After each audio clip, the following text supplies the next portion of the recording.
Good evening and welcome to the second annual Daytona 500. My name is Daryl Morley. Alongside me is Tim Terry. And Tim, 10 years and 1 year ago today, we lost one of the greatest from the sport that we love so much. And tonight, as a part of our racing action, we will also celebrate the life of the greatest ever. Indeed, you're right, Daryl, and a lot of fantastic stuff that has gone on in those 10 years. A lot of upgrades, a lot of new things coming in, and of course, you see the Daytona International Speedway, a simulated version that we are seeing this afternoon or this evening now. It's just awesome how far we've come in the last 10 years. Indeed, these drivers have been working all week long to get to the point they are at right now. We are seeing the best of the best, the top 40 that have attempted to qualify for the simulated Daytona 500. Of course, the traditional Daytona 500 hits the airwaves tomorrow on regular television. Tonight, we get our own simulated preview here on PSR TV, and there are several splits taking place at the exact same time. We will be watching the top split, the fastest of the fast, here tonight. And there's a lot of familiar names to sim racers. Of course, they qualified their way in from the past week, and these are the top 40 times that could make it, and we are seeing them live here this evening. And guys like John Costa, John Adams, Thomas Lewandowski, the list goes on, and you'll see these top 40 drivers go at it for 200 laps of racing around Daytona this evening. And 200 laps is a long, long race. And one of the things these drivers have to worry about that the drivers on Sunday don't have to worry about is their tires. This is the pre-new pavement Daytona International Speedway. This is the old pavement, so to speak. So it's bumpy. It's rough. It'll chew up your tires, and you really have to be careful out there. And you really have to have a good setup underneath your race car, Daryl. These guys have practiced all week long to get to this point, so I'm sure these drivers have a stable setup underneath them. But you mentioned those bumps around this racetrack. You want to have something that handles those bumps without sliding up the racetrack. If you're going 2 and 3 wide, that's the last thing you want to do is hit one of those bumps and porpoise your way up the track into oncoming traffic.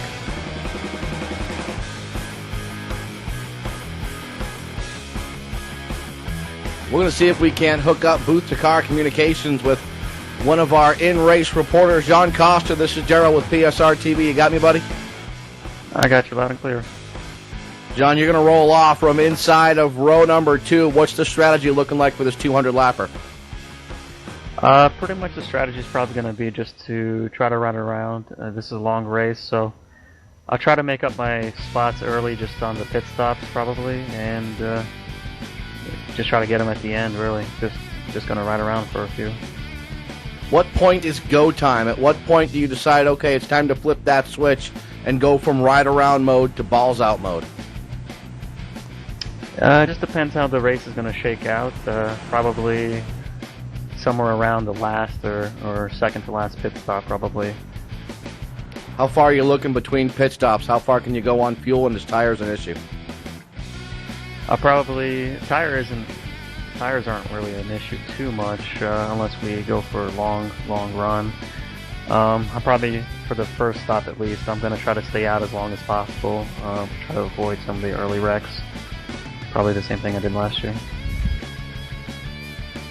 All right, buddy, before we let you go, let's hear about those sponsors, friends, teammates. Who helped you get into the show? Well, I guess I just got to thank Jameson, Spees, and Jesse Atchison, Jason Loping. I mean, they helped me out too with the setup here. We put in a lot of time for the setup, and I got to also thank the sponsor on the car, which is GoJoeyLogano.com. There you go. That's John Costa. He'll roll off from inside of row number 2, and Tim, he seems very, very relaxed for a guy that's about to be in the heat of the battle in less than 2 minutes. Indeed, you're right, Daryl. The good thing for him, though, is he's going to start in that third place position once we get going. Might be a little bit easier to be up in that third place, up near the front of the field. Let's say you're Chad Coleman or Pedro Souza back there starting about mid-pack. You'd have a little bit more nerves as we get ready to start this 200-lap race.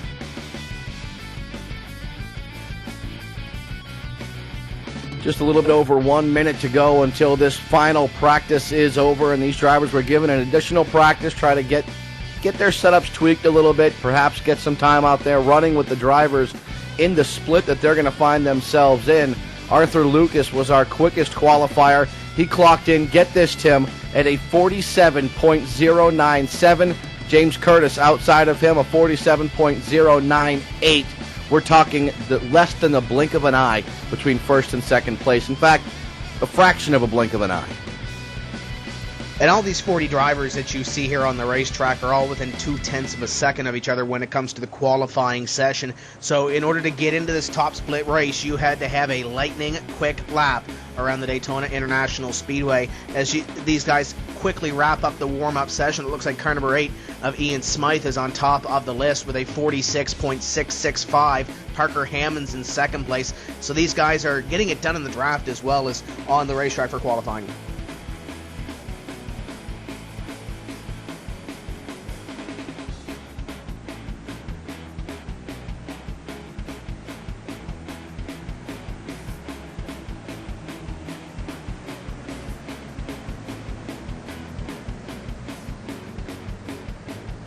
Tim, I know our viewers are looking forward to seeing some great left-turning action here at Daytona, but what if they want to see some left and right-turning action? What's the best time to catch that here on PSR TV? They can come back in 1 week's time, Daryl, 5 p.m. Eastern Time. The Drivers' World Championship Road Racing Series kicks off their 2011 campaign at Circuit Spa-Francorchamps. It's the best road drivers on iRacing going at it for their 18-race schedule, and it starts next week here on PSR TV, 5 p.m. Eastern on Saturday. There you go. Make sure you tune in for that one. That should be a lot of fun. I know I'll be tuning in to watch it just to get a glimpse of Spa. It's one of the tracks that I do not currently have here within the iRacing service, and I'm still working at becoming one of the 100% Content Club members. It's going to take me a little bit to get there, but I have faith I will get there at some point. Although you never know, iRacing continues to add more content, Tim.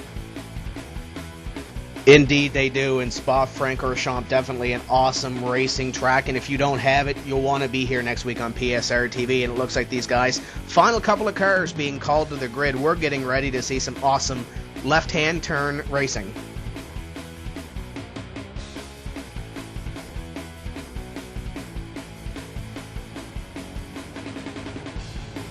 Rolling off from pit road, getting set to go racing here. We're going to let you know who qualified where. Qualifying on the pole, the number 15 of Arthur Lucas. Outside of row number 1 is James Curtis. And I don't see either of those drivers here on the front row. They might be starting from pit road, Daryl. Row number 2 sees the 12 car, John Costa, who we talked to in the pre-race show. And on the outside, it's going to be Howard LeBon in the 13. Joe Holt scheduled to be inside of row number 3, and outside row 3, which is now row 2, was scheduled to have been John Adams.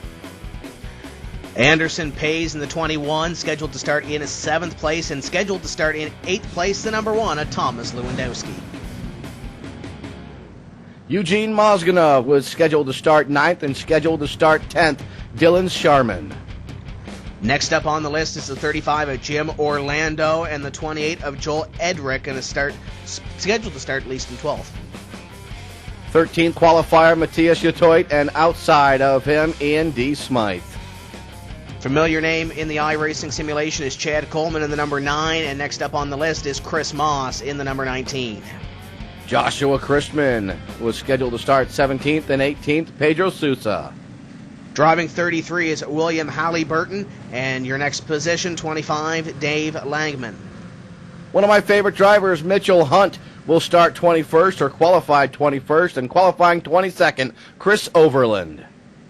Brian Macklin going to roll the 20 car off from at 23rd place or better. Yanni Pintonen going to roll off the 3 in the outside row. Qualified 13th row, Steve Wright and James Wallace. Alexei Loma and Chris Templin make up your next row. Followed by Sean White and the one and only Landon Harrison. We'll get to the rest of the drivers in just a little bit. For now, let's go Green Flag Racing. The 2011 second annual iRacing Daytona 500 is underway. And a great start for John Acosta in the number 12 car. He pulls out as a couple of drivers now, Daryl, pulling off of pit road. At least 3 of them going to join this train. I believe that our lead drivers, Arthur Lucas, James Curtis, and possibly even John Adams, although John Adams is showing on the racetrack in the number 6 and 3rd spot. Howard LeBlanc is also there, Daryl. He was scheduled to start in 4, so those guys will hope for a caution flag here quickly to get back up with this field. Meanwhile, up in front, it is John Costa and Joe Holt, your top 2. Costa leads. Holt sits in 2nd spot in the number 11 car. Right behind them, we find the number 6, I do believe. Yes, that is John Adams. That's your inside row. Here comes the outside row. The number 1 of Thomas Lewandowski getting a push. Lewandowski trying to make that outside line work, but there's a lot of guys down low, Daryl. Only 4 drivers up high. Everybody else in this lead draft, at least at the front, seems to be down low. Now here comes Joe Holt looking on the outside. Not going to happen through 2. Holt thought about jumping out to the outside as the outside line was starting to catch up to them.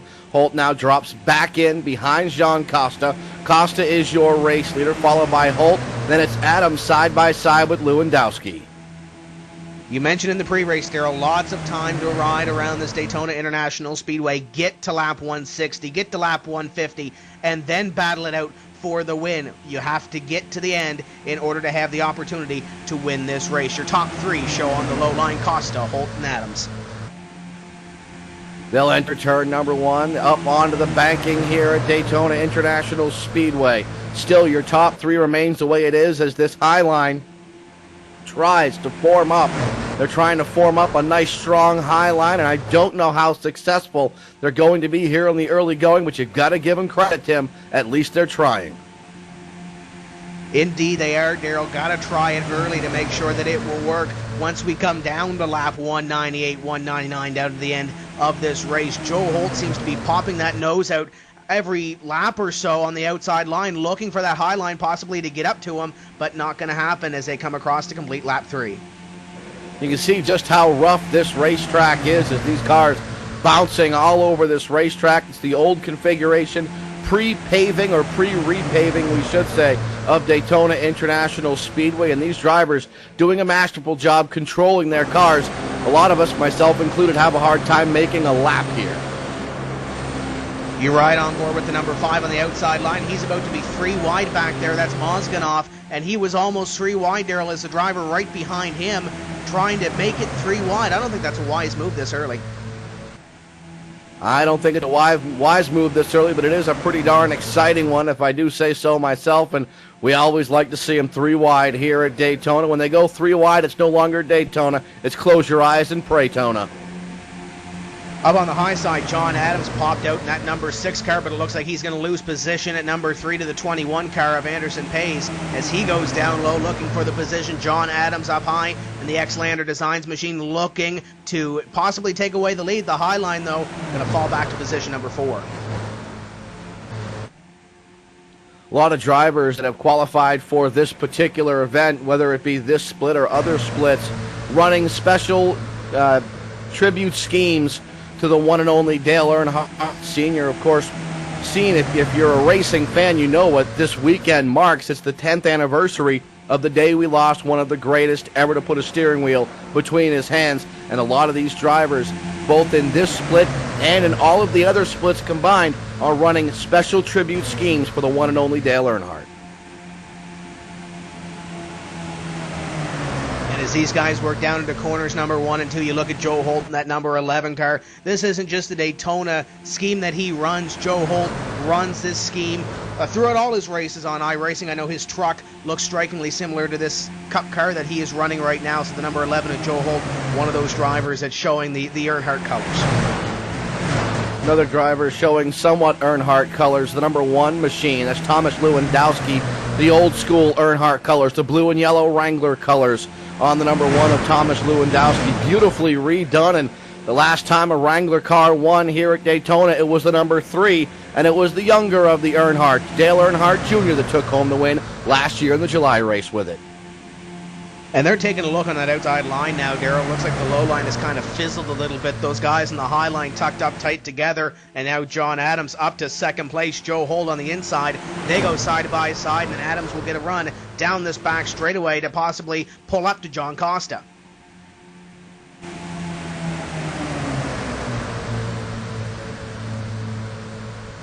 First and second place have identical fast laps here, as it's 201 at this racetrack, which is pretty darn quick. John Adams, a tick faster, 47.134. Adams getting that great push from Thomas Lewandowski.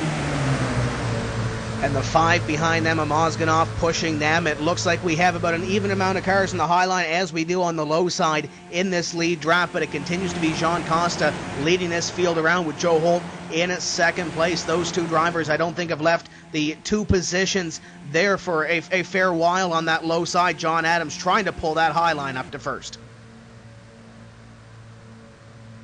I find it very interesting, the strategy that these drivers, Arthur Lucas, James Curtis, Howard LeBon, and James Wallace, have attempted to pull off. Wallace has lost that second drafting group between Lucas, Curtis, and LeBon. Wallace 24 seconds behind your race leader. Lucas, Curtis, and LeBon a little over 11 seconds behind the leader. And that's one thing you don't want to do, especially once this race up here is getting clean and green. If we get up to a green flag pit stop, Harold, those guys could be very well behind the 8 ball, and they could stand to lose a lap or more, and it could make for a very long evening. If you're one lap down, you're looking at about lap 50 or so with 150 to go. All 40 cars still running, and all 40 cars on the lead lap as 40 drivers took the green flag. 3 or 4 of them took it from the pit area, and they did it voluntarily, at least to the best of our knowledge, voluntarily, which, you know, strategy plays out. It might be the best place to start. At least you're safe in the pits. And we keep talking about the big one that happens, the big wreck. If something were to happen up in front of this field, more than likely everybody behind would be involved, or at least scrambling to not get involved in the wreck. So it might be a smart idea on those drivers that started in the pit area to try to avoid something like that. And that would explain the 12-second gap between themselves and the leader.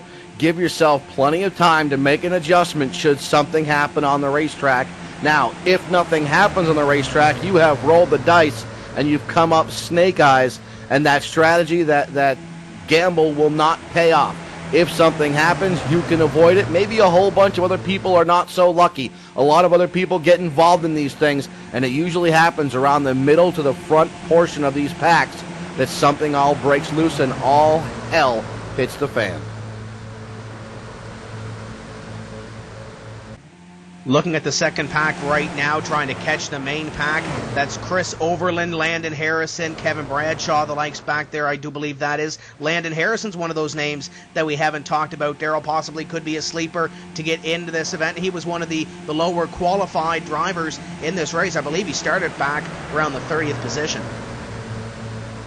He started deep in the field, but that's not indicative of what Landon Harrison is capable of doing. He's always got a solid race setup. He's not been known for his top-notch qualifying skills. He can get the job done, and he'll grab a few pole positions from time to time, but Landon Harrison really excels in traffic. He's one of those guys that just masters working in traffic, whether it's at a short track, on a road course, or on a big track like Daytona. Landon Harrison knows how to work traffic. And he is the last driver in line right now in this lead draft. We have 25 drivers in this lead draft, all separated by about 1.8 seconds. So if something happens up in front, more than likely Landon Harrison is going to hear about it and going to see it, and going to see it in a hurry as they go down the back straightaway into corner number 3. We are working lap number 12 so far, and no incidents to report. So far, clean and green, 11 laps completed the scheduled 200-lap distance. And again, these drivers, Tim, just trying to settle in, trying to turn a few laps, get this race under some sort of a flow, try to figure out exactly what their car's doing, how it responds to other cars around them, how it responds to these specific cars that are around them as well. And that could very well pay off once we get to the last 10 laps of this race. You take John Adams, for instance. He was on the low side of this racetrack for the starting laps of this race. Wasn't going anywhere. Figured, okay, I'll pop out to the outside. He saw Thomas Lewandowski coming. Got the train up high. And he really hasn't lost that third place position. He hasn't lost what he had on that low line. So far the gamble hasn't really paid off, per se, for John Adams as you look back to Thomas Lewandowski. But it hasn't failed either. No, it's been one of those, I guess you'd call it a push, but now a little bit more forward progress made by that high line. John Adams not quite yet up into second position, but drawing even with the 11 machine of Joe Holt. And the other benefit is John Adams is getting a whole lot of air in the front of that car, and race cars love clean air. Indeed they do, Daryl, as these guys go down the back straightaway. One thing you don't want to have is overheat the race car, especially if you are at the front of this pack, and something big could very well happen as we go down into corner number 3, 14 laps completed.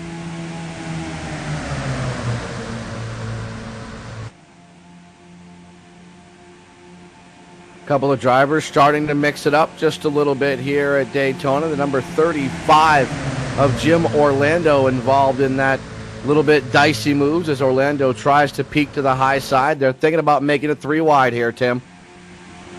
Thinking about making it 3 wide, but so far they have backed off of that 3 wide ordeal at this point as they work through corner number 2. They'll head down the back straightaway, and these guys, kind of a close call there. You mentioned going 3 wide and almost having an incident as you ride on the roof with the number 35 car, Jim Orlando, down the back straightaway. He's looking to get that low line up there and possibly put himself in a top 5 position here in the next couple of laps. As he tries to catch up with Anderson Pace in the number 21, I believe it's Pace in the number 21. Anderson doing a good job, third on that inside line, trying to find himself drawing even with the number 6 of John Adams, as some difficulty in hooking up between Thomas Lewandowski and Eugene Mozganov. A lot of great racing up at the front of this pack. You mentioned Mozganov up high, pushing Thomas Lewandowski on that high side. Orlando and the likes down low. Chad Coleman is moving up through the pack. What about that number 7 of Parker Hammonds? Hammonds is one of those drivers that started in the back of the field. He started 31st, and he's all the way up into the top 10.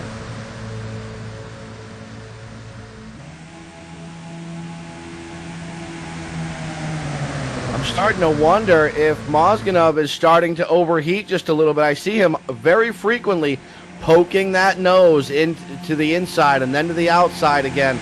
Do you think maybe he's got a temperature problem going on in the 5?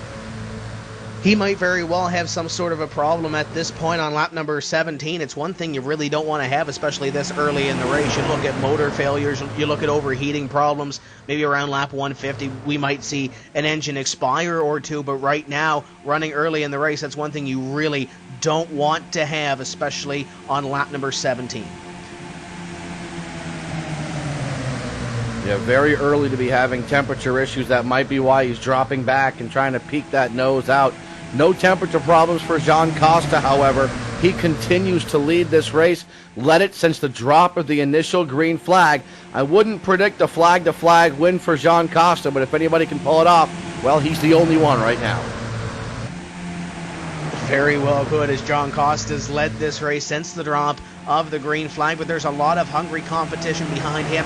This lead draft, as we mentioned, is up to 25 race cars, and any one of the 25 at this point could very well win, but we're coming up, I do believe, Daryl, on green flag pit stops. I believe we're about halfway through a run, which could very well throw a monkey wrench into the plans for some of these guys up front.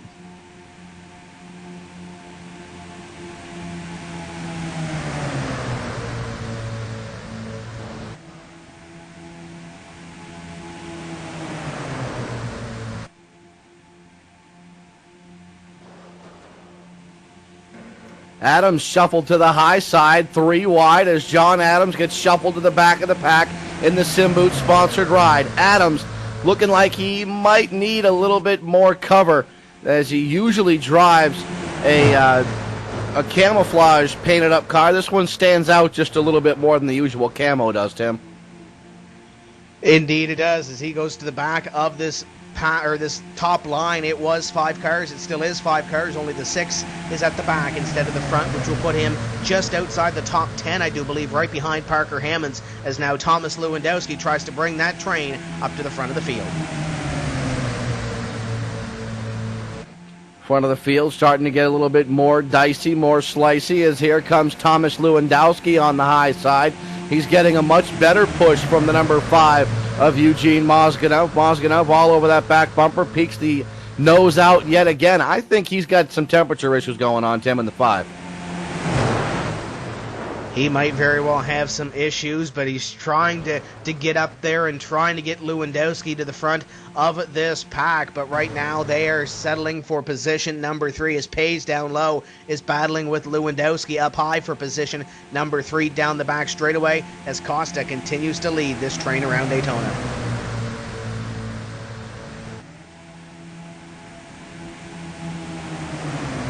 Chad Coleman and Matthias Yatoid had some contact earlier on in this race. Coleman not too happy about it. Matthias said, hey, look, it wasn't my fault. Slid up into you, maybe got a little bit of contact, but this is life, this is racing.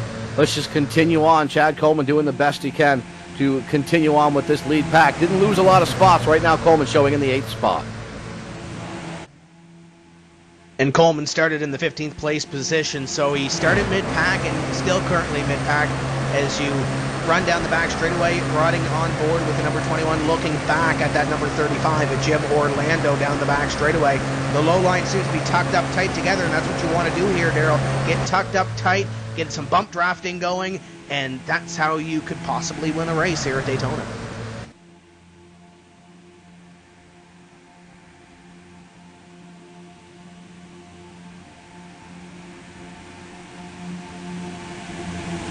Top 3 now, run almost side to side. Costa still your leader. Holt has himself in a situation he cannot go to the high side. Why? Because Lewandowski is already there. And we saw the situation a little earlier with John Adams that he was clear, he went up high, and Thomas Lewandowski gave him the push. But right now, down the back straightaway where they are, Joe Holt cannot do that. If he gets to about mid-corner and he is clear, the spotter does clear him, he can definitely move up. But right now, I think Joe Holt's pretty content to ride behind John Costa. Right now, second place is a good spot to be, especially when you're on the inside line. Let's not forget, these drivers need to start planning for potential green flag pit stops. Sure, it's not going to happen just quite yet, but we're closing in on when you need to start getting ready, start prepping yourself for that green flag pit stop, and part of that is to be on the inside line. You're not going to get to the pits from the outside line unless somebody on the inside's going with you. And you want to have a drafting partner when you come down on the pit road, Daryl. You can come down pit road by yourself, but if you come out without a drafting partner, you're going to lose valuable time on the racetrack, and that goes for the same if you make a mistake on pit road. You come down, the crew misses a lug nut, you take 4 tires instead of taking no tires, and you're going to lose a bunch of time on pit road. It could very well mean the difference between winning this race and ended up finishing 2 or 3 laps down. Indeed it could, and it could be the difference between this race going by basically in the blink of an eye or this race seeming like it lasts 10, 12, 13 hours. These drivers will be out here for probably close to 4 hours. Every single one of them will be physically and mentally drained by the end of this Daytona 500, the iRacing.com Daytona 500 at that. But the drivers that are having a rough night, the drivers that wind up a lap down early, well, their night's going to seem a heck of a lot longer. 3 wide up here as Parker Hammond splits the middle. I believe that's a 23 car up high, or 29. Check that. Back in the 4th place now on the high side. So Parker Hammonds makes up a position. Could this be very well shuffling, ready for possibly some green flag pit stops in a few laps? I don't know if we're going to see green flag pit stops quite yet. We may see them. I mean, you would know better than I would the pit gap here, the pit window at Daytona. I don't have that information in front of me, but we will know very, very soon what that pit window is. I believe these guys can go about 35, 40 laps on the fuel, Daryl, so I don't know if we're going to see any short pitting here. I haven't calculated up to lap 200 yet, but these guys should probably be thinking about pit stops within the next 10 or 12 laps or so to come down and see their crews, as we've been green so far. Thomas Lewandowski still trying to take away that 3rd place position.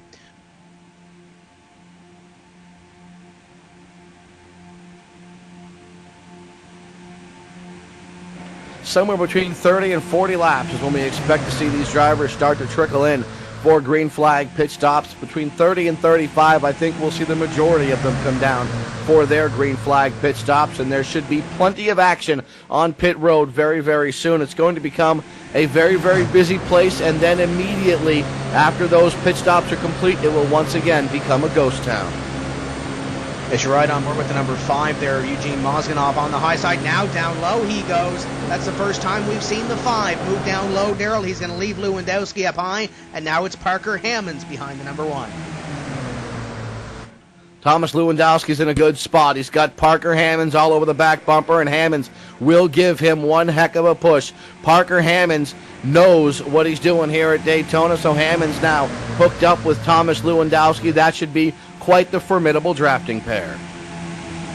But they might need another horse or two up high. They're now back to position at number 4 as Thomas Lewandowski battles pace down low for position number 4.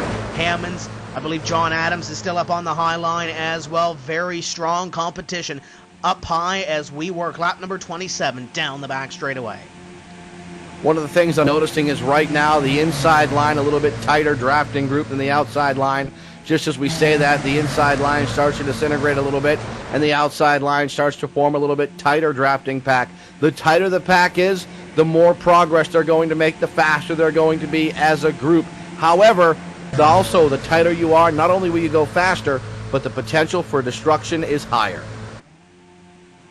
Indeed it is, Daryl. You get a very tight draft going. You get a little bump drafting going. If something happens that one of those bump drafts does go wrong, it could be very well paying off for a bunch of these guys out in the back. They could be in the wreck, and they could be, by paying off, meaning the virtual checkbooks going off and having to replace a little bit of pride, some safety rating, and maybe even some I rating by the end of this race. One of the stories to watch and follow through with is these drivers' connections and potential issues with their connection. The 35 of Jim Orlando was blinking just a little while ago. Orlando all the way from, get this, Florida. Go figure. Orlando is from Florida, having some connection issues. And also drivers in the Northeast may find themselves with some connection issues because there's been some very, very strong windstorms from New York State all the way up through the remainder of the Northeast, and it's put some power out in a lot of places, and it's also slowed down network connections in a lot of places out there too. We're watching a couple of guys up high there getting fairly dicey for position. When you talk about different clubs represented, Daryl, Dylan Sharman representing Australia. We have a couple of Central Eastern Europe clubs being represented. Eugene Mozganov in the 5 being one of those drivers up in front. We have a couple of France drivers in the field. Drivers from Brazil. The Benelux club is represented. I don't see any Canadians out here, so it's one of those things that they're going to have to get up on the wheel for the next Daytona 500 to get up in the top split. We knew we didn't have a Canadian on the track, so we brought one anyways, and we put the Canadian in the booth so we can still have a Canadian influence in our broadcast. And I know, Tim, it breaks your heart not to have a Canadian driver out there, and I didn't see any New England drivers anywhere, so don't feel too bad.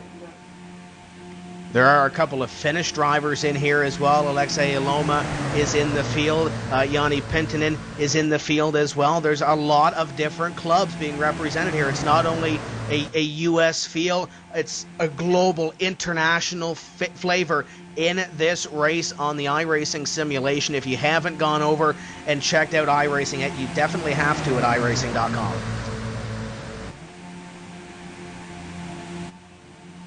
By the way, those that go to iRacing.com, you sign up now for a new account. You pay for 1 month, you get 2 months for free. So basically, you're going to get 3 months for the price of 1, and you get a whole bunch of content with that as well. And indeed you do, Daryl. It's one thing you don't want to miss, and you could see yourself here in the 3rd annual iRacing Daytona 500. The World Tour events coming up as well. This is the 2nd World Tour event. Of course, the Daytona 2.4 happened earlier in the season as the 29 car nearly goes up and kisses the safer barrier.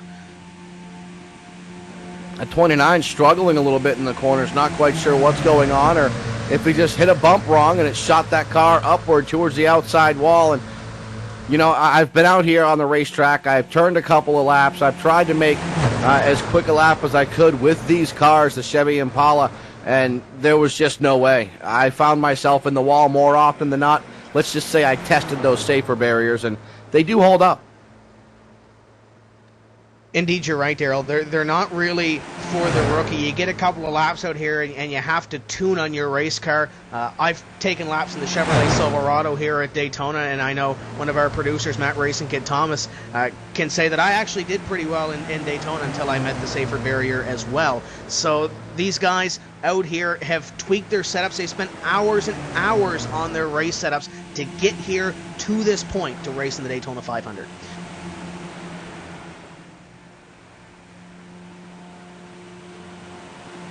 These drivers enjoying the sights and sounds of the Daytona 500, the iRacing.com Daytona 500, just a few hours before the green flag drops on the NASCAR Daytona 500. And of course, iRacing, the only simulation software out there that is now officially NASCAR licensed, endorsed, and sanctioned was the word I was looking for. The only official online NASCAR sanctioned series all happen here within the iRacing software. And the cool promotion that iRacing put on as well. You mentioned the real Daytona 500 happening within 24 hours of this broadcast. These drivers that are racing in here and that are racing in the Daytona 500 through the various splits, if one of the iRacers, one of the real world drivers that does iRacing wins the Daytona 500, every single driver that starts this Daytona 500 gets a $5 iRacing credit. So let's say Joey Logano wins tomorrow, Dale Earnhardt Jr. wins tomorrow. That's going to put $5 extra in these drivers' pockets that did start this event. Yeah, and you know, there's a certain iRacing driver that qualified on the pole. Yeah, he'll have to start from the back, but something tells me that this guy knows his way around Daytona. We're talking about the multiple-time Daytona winner, I believe 6 times. He's won in the Nationwide Series, 1 away from his dad's record. We're talking about Dale Earnhardt Jr. He's one of those drivers that could win you if you started this Daytona 500. In any split, I believe, could win you a $5 iRacing credit. And did very well in the Nationwide race, as you mentioned earlier this afternoon, Daryl. So if he wins, Steve Wallace races on iRacing. If he wins the Daytona 500, pulls a shocker tomorrow, you could very well win that $5 credit if you are racing right now in the Daytona 500 here on iRacing. Your top 2 on the low line, John Costa, Joe Holt. They have not changed in the first 35 laps of this race. We complete 35 this time by, and it looks like the third place driver might be Lewandowski this time. Lewandowski still showing in the 3rd position as scoring updates here within the PSR TV booth. Costa continues to lead this thing. He has led every single lap thus far, but pit stops, they're a-coming, Tim. Indeed they are, and it's going to shuffle the deck a little bit. We have, I do believe, upwards of 20-some drivers still in this lead pack, 25 if you look back all the way to that number 17, a Landon Harrison. So if one of these drivers has problems on pit road, if they come a little hot down on the pit road, have to lock up the brakes, might cause an incident on pit road, or if one driver plans to take 2 tires and ends up taking 4 tires, something along those lines, they could very well end up 1 more or 2 or more laps down if this race goes green for a long while. The last thing any of these drivers wants to see is a yellow flag. It may give them a chance to gather up their thoughts and catch their breath, but what it also does is it puts them out here for more time. These drivers are already looking at 3 to 4 hours of pure racing, and you start throwing in a lot of yellow flags, you're going to go over that 4-hour mark, and you're going to be extremely tired at the end of this one. Indeed, you would be right now. There's only 4 drivers up on the high line, which would signify that some of these guys are setting up to head down to pit road for the run to the first pit stop of this event. And so far, Daryl, you mentioned we did have a little bit of a pushback of the start time, but right now we're running a lapse time 32 minutes and 38 seconds for 38 laps. That's not too bad around Daytona.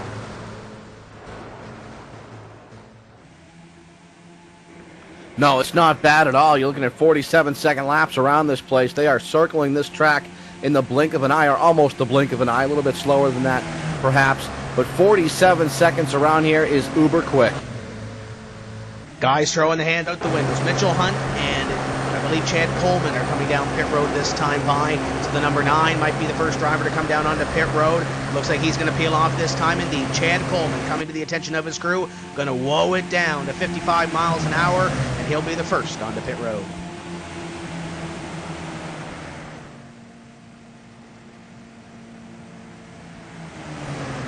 Coleman, the first driver to take the opportunity to jump down pit road, and that happens at the completion of lap number 38. So just about 40 laps is what these drivers are looking at for fuel here, I think. As Coleman pulls away from his pit box, I do believe he will be joined by Mitchell Hunt and James Wallace, as a lot of these guys now coming through corner number 3. We'll see how many of the lead draft now peels off again on lap 39.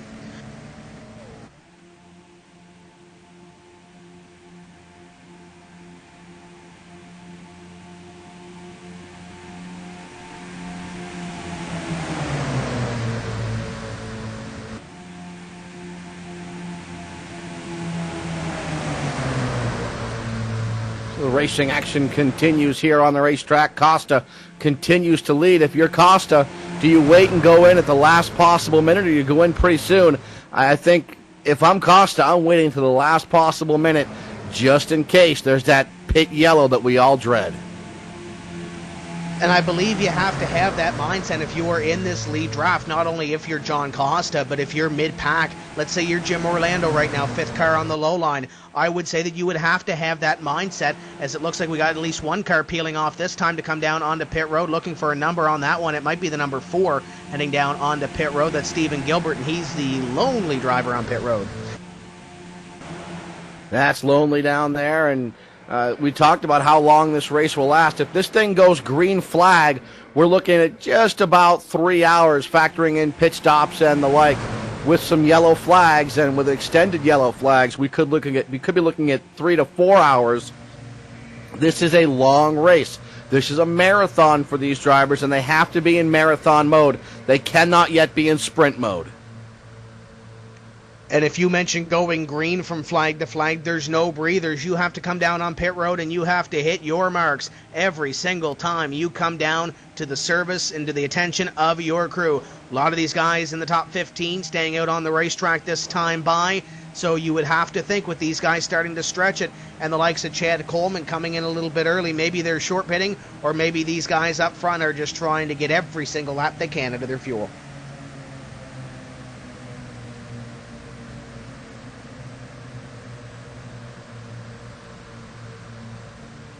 I'm doing the math here on a 40-lap strategy, and a 40-lap strategy is pretty much dead on, and it would kind of put them right in that zone to be able to complete this race on as little pit stops as possible. Going more than 40 laps, I don't see a huge benefit to it, Tim. Right now, we're working lap number 42. Maybe if we go 3 extra laps, maybe if they go 45 laps, there might be a little bit of an extra advantage to that. But a lot of these guys now working down low. Mozganoff goes up high to catch Thomas Lewandowski. Now he pops back down low. There's only 3 drivers up on the high line within the first 15 or 20 drivers in this lead draft. So that would be one of the indications that we are setting up to see some green flag pit stops among these top drivers. I think even if you go to 45, lap number 45, it's still going to be a 4-stop race. I don't think there's any way to avoid 4 stops unless you can somehow make it to lap 50 and you're willing to roll the dice every single pit stop. And it doesn't look like a lot of drivers are. Here they come. Some of the lead pack drivers heading down, and they are led by the number 29 of Matthias Jatoit. Jatoit, Joey Smith in the number 14, and behind them it's Danny Hugel. Oh, Hugel trouble. the first to hit his pit box. We've got trouble, and Ian D. Smythe, the number 8, is involved in it. Several cars involved. The 25 gets involved late. This will bring out the yellow flag. The drivers that were on pit road, they can either pit, or if they hadn't yet reached their pit stall, they may have to drive all the way through. Those that have already pitted, now the decision is up to them. Do they come back down and pit again? I say no. Take the track position, man. I would as well, Daryl. That's the pit yellow that some of these guys were anticipating. And just looking at that, I'm not sure what happened with the number 3, but the number 3 just goes right up the racetrack, just goes straight in the tri-oval up into the 8. That's a tough break for Smythe.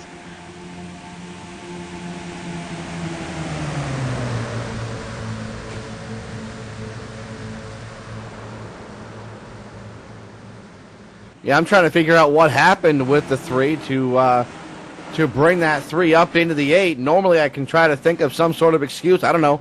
Maybe the wheel fell off the desk. I have no clue.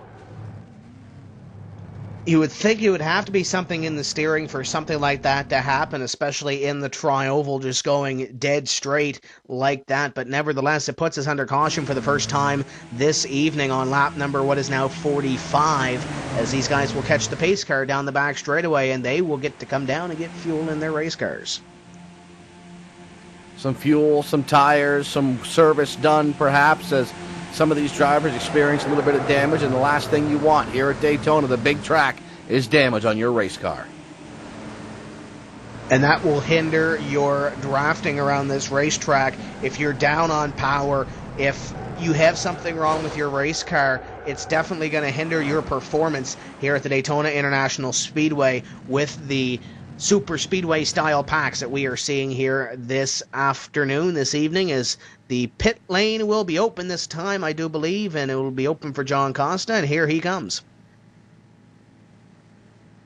Costa's going to lead the field down onto pit road, the number 12 machine, the Go Joey Logano paint scheme, painted up similar to Joey Logano's Home Depot ride, but not quite exactly, as the names have been changed to protect the innocent, I guess we'll say, as Costa will lead him down. He'll have that third pit stall, even though he started pole. It's because the top 2 drivers did not start initially, so we'll see what happens with this run off from pit road. Costa looks like he's fueling up that number 12 machine. Everybody else fueling up their machines. The race off from pit road, and Costa will win the battle off from pit road. Pace comes off in second. Lewandowski off in a third. Slow stop for Joe Holt. He comes off in fifth, right behind Parker Hammonds.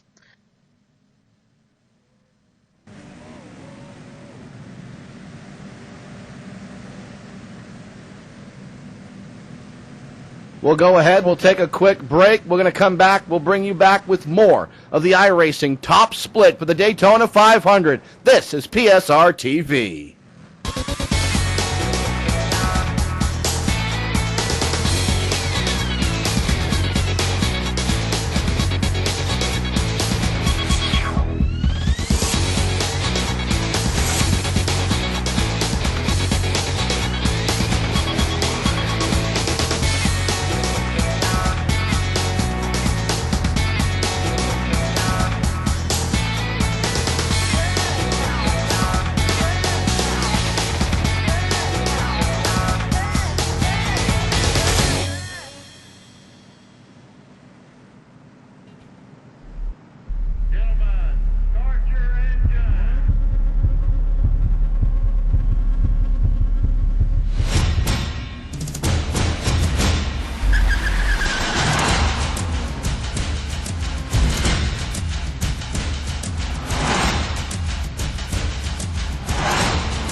iRacing.com is the premier online racing simulation featuring head-to-head competition on your PC. Race from your home PC, competing on the world's best real-world cars and tracks. Thousands of race fans and scores of pro racers like Dale Jr. and Justin Wilson are already racing at iRacing. Experience the thrill of victory yourself and go racing today at iRacing.com.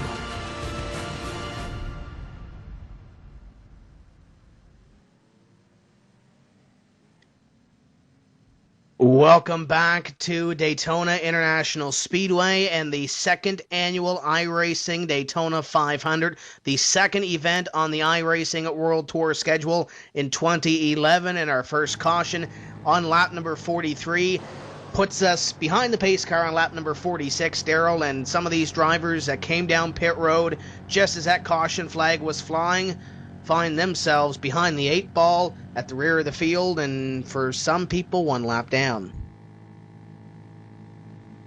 And who winds up a lap down? The drivers that would have been our leaders: Arthur Lucas, James Wallace, James Curtis. Familiar names: Howard LeBon. Familiar name? Reason for that: these are the drivers that started on pit road. That has backfired on them. Also, Joey Schmidt and Danny Hugel find themselves at the very tail end of this lead lap. And I believe they will get the wave around if they stay out on the racetrack. A couple of drivers might be faking to come in. Dylan Sharman going to come onto pit road. That's the number 22.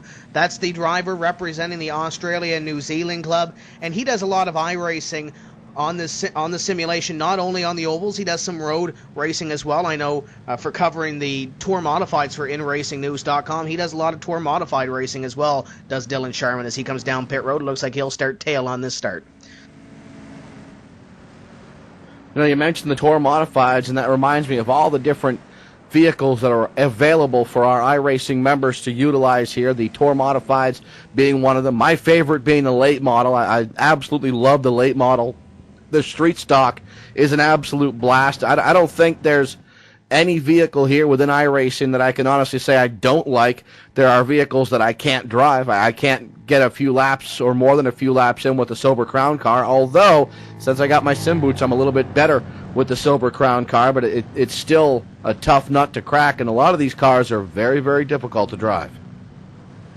And I can tell you what, Daryl, there's a great core of drivers behind these series. You talk about the Tour Modifieds, the participation isn't really up in numbers that you would say, let's say, with the Silverado or the late model car, but there's a core group of guys over there that if you hop into a practice session or hop into a race, they'll be willing to share a setup with you. And I know guys like me, guys like you, Daryl, who really don't have control of some of those higher powered vehicles, the setup is always great to have underneath your race car. Pace car lights are off. We are going green flag racing. Costa Pays, your top two, your front row. Lewandowski and Hammonds will take the green flag behind them, and that's a pretty darn strong duo. The problem is now they're side by side. Hammonds no longer pushing Lewandowski. Lewandowski will have to find a way to get Hammonds either in front of him or in behind him. And this restart will be critical for some of those guys that are looking to get up to the high line or that are on the high line that want to get down to the low side. Pace car about to duck off.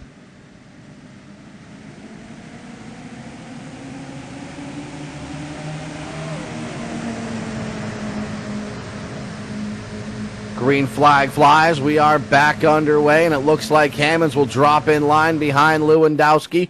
Middle or inside line, getting single file, and that's going to leave the number 21 of Pays hung out to dry right now. And he was one of those drivers working the low line, Daryl. You saw him third in line on the low side when we were going green flag racing in the first run, so he hasn't been on the outside during this race, and I don't think he really likes it. He's looking for a hole down low. He's looking for a hole. If he drags the brake, he might get one. Otherwise, I don't believe he's going to find a hole to the inside, because that second group, they're tracking him down, and that second group will close up any available positions that would have come on the inside line. He might be able to find a hole here behind Stephen Gilbert, but right now it looks like Mozganoff on the high side. He wants to get the high side rocking as he's on the extreme high down through the tri-oval into corner number one. It looks like the high line's starting to form. We got three cars up on the high side. Looks like the 21 of Pace will try to get in behind the number 4. Mozganoff will drop in behind him. Now, who will take the chance? Who will look to the high side? Or will everybody low line for a little bit and run some single file? I think once you see some of those guys that were on the high side on that first green flag run, Thomas Lewandowski, you see Parker Hammonds right behind him in third place. If you're Mozganoff back there, maybe you pop up to the high side, but right now I think these guys are content to run low, at least for a few laps, and try to log some laps. We are 1/4 distance through this race, 50 laps complete. 50 down, 150 laps to go as these drivers starting to log a few laps. As we mentioned, there are several other splits going on. This is the top split right now. And these are the drivers who qualified in qualifying quickest of the other drivers, and that's how they got into the top split. The other splits down below, let's say some of the drivers that didn't qualify, Daryl, they would be split in 2 races by their I rating. As your top drivers in this race, about your top 8 or so are on the low line. Looks like the 29's the first driver looking up high.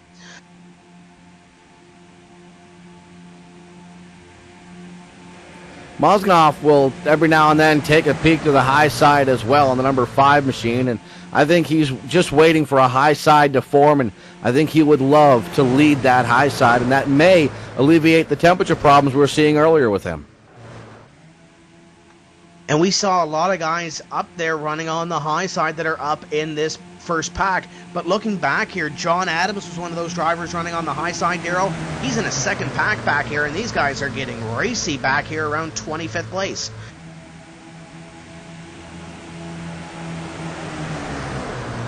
These drivers enjoying the sights and sounds of iRacing here at Daytona. We want you to be able to do the same. We want you to feel the same. So here's what we want you to do. Forget about the neighbors. Don't worry about that loud problem or the noise pollution problem. Crank up your speakers and sit real close to the screen and enjoy the sights and sounds of iRacing.com's Daytona 500.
The sights and sounds of the Daytona 500 at iRacing.com. And if you get signed up today, you get 3 months for the price of 1, and you could find yourself in the Daytona 500 next year.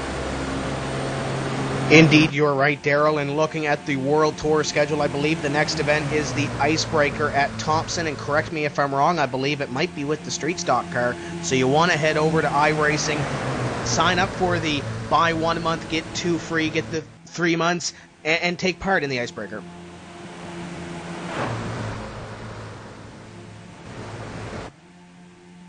Thompson Speedway is a phenomenal racetrack as well, and it's one of those racetracks that, just with all these racetracks here within the iRacing software, is replicated to the millimeter. Down to the millimeter, the track is replicated.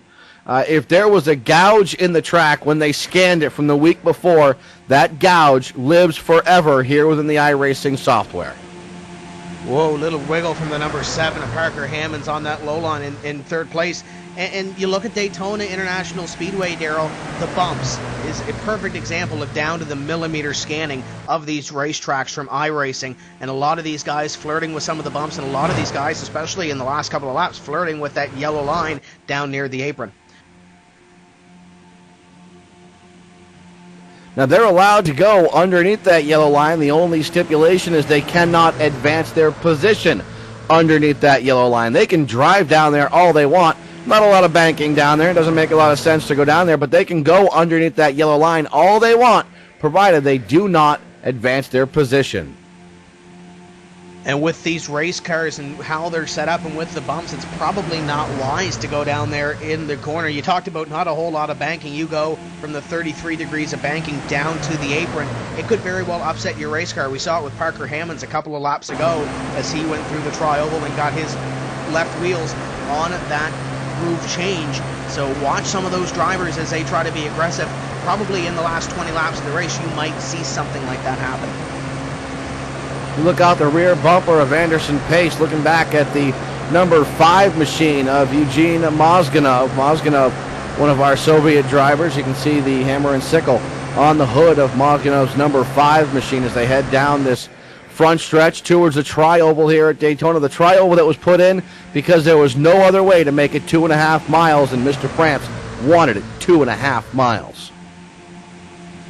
And as they now go into corner number 1, you see the high line starting to form, or at least some drivers wanting the high line to form. One driver being passed onto the apron there. You look up high, though, it's Stephen Gilbert, and he was one of the first drivers, Daryl, to come down pit road under that green flag run that we had at the start of this race. So it looks like that paid off for him, and now he's got a couple of drivers up on the high line wanting to try to get to the front of the field on the outside.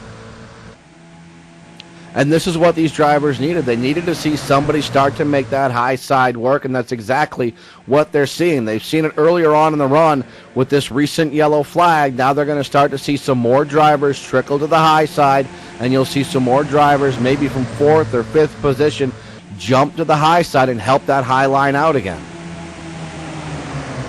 And especially if you're up in front, if you're Thomas Lewandowski, if you're Parker Hammonds, if you rode that high line in the first half of this race or the first quarter of this race up to that caution flag on 43, I would want to jump up to that high line and see what it can do as you look at Costa, Lewandowski, Hammonds, and Holt, your top 4 on the inside. Then it goes side by side for 5th. I'm not so sure about that, Tim, especially right now at this point. You rolled the dice earlier on in the race, and you gambled and gambled and gambled, and it did pay off. However, when you win in gambling, at some point you got to say, you know what, I'm gonna cool my jets for a little bit. I'm gonna back away from the table for just a little bit. Maybe I'll hit up the buffet. And I think right now Lewandowski and Hammonds, they're in 2nd and 3rd place respectively. They're just sitting there at the shrimp table going, hit me again, hit me again. I don't think they're worried about getting to that high side right now. They are perfectly happy with where they are. On the opposite hand, though, if some of these guys do get up on the high side, we're only working lap number 60, still early in the event, and we only have, let's look at this, 19 drivers, I do believe, in this lead pack right now, so there's not a whole lot of ways to fall, especially back to the rear, as we got one car up here that is 1 lap down. I believe that's Sean White up on the high side, and he's already 1 lap down. He's going 2 laps down to the field right here.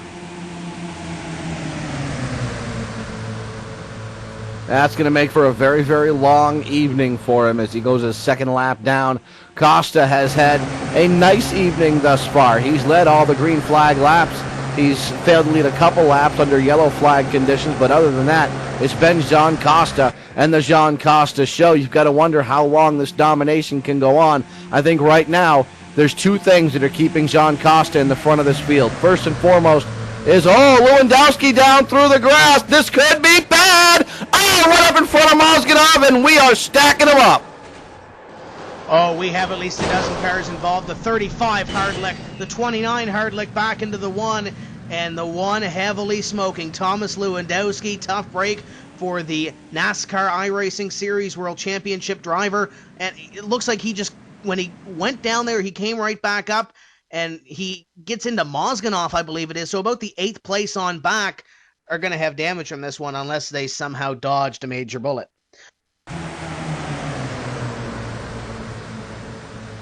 Unbelievable. Lewandowski got forced down to the inside.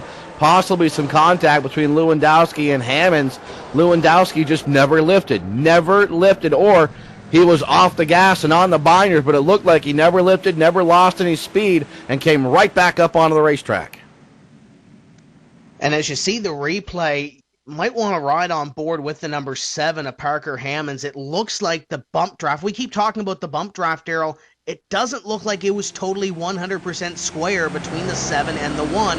It looks like the 7 might have hit about 3/4 of the bumper on Lewandowski's race car. And as you mentioned, once that happened, shot him into the infield, and it didn't lift. Days of Thunder, don't lift off the gas, aim for the smoke, and some people hit and some people missed.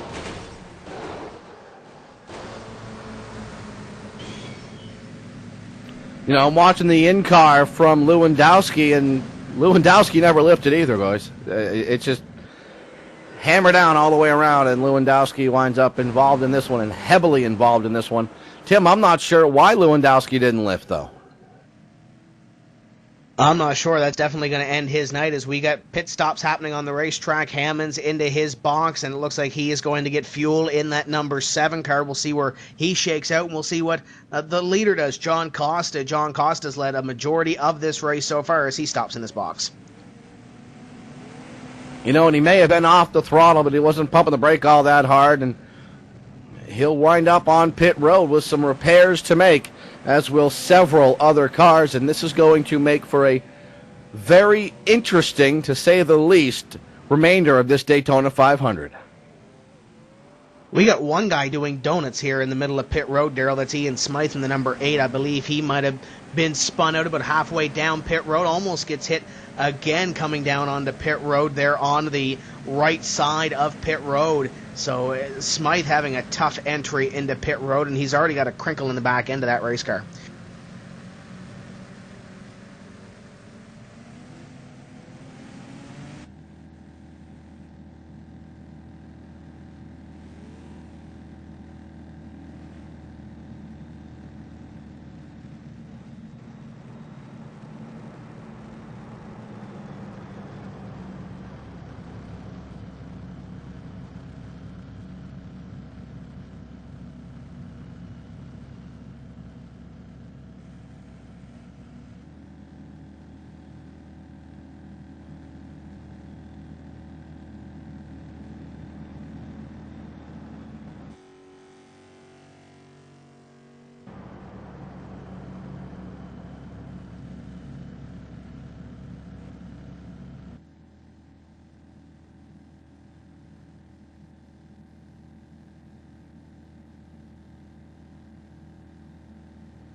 Tim, it looks like we may have boots-to-car communications with the driver that up until this point has dominated tonight. Tim, you've got Jean Costa. Jean Costa, it's Tim Terry up here in the PSR TV booth. You get a copy? Sure do. Running in position number 2 on the scoring monitor right now. A big wreck happening just behind you with Thomas Lewandowski. Did you see in the rearview mirror all the carnage that ensued? Yeah, I did. Looked like a scary wreck for sure. Now, we look at lap number 64 right now. We're still shy of the halfway mark. What's the strategy going forward for this number 12 team? Well, the crew chief has been calculating some of the numbers, and looks like we'll be able to do 3 more stops here, and we should be good on fuel. So I'll probably stick to that, try to stay out as long as I can. I mainly just pitted right there, so I'd be in the fuel window. I was just going to ride around. Hopefully I can get behind Mitchell and then just log laps. Now, the low line seems to be the place to be at this point. We've seen some guys in that first run and go up high and be able to stick with the low line. If we get down to about 10 laps to go and the high line is making the moves, can the number 12 get up there on that high line and make some progress? We'll try for sure. It's all going to depend on who's leading and what kind of car they got. If I got a better car than them, I think we can make the high line work. Going to be interesting to watch. As we get going here, we'll let you get back to racing, John. Before we let you go, is there anybody out there you want to say hello to, or any final thoughts before we let you get back to green? Well, not anybody else other than Jameson Spies, Jesse Atchison, Jason Wolfing, and GoJoyLogano.com. There we go. Jean Costa. John, we wish you all the best.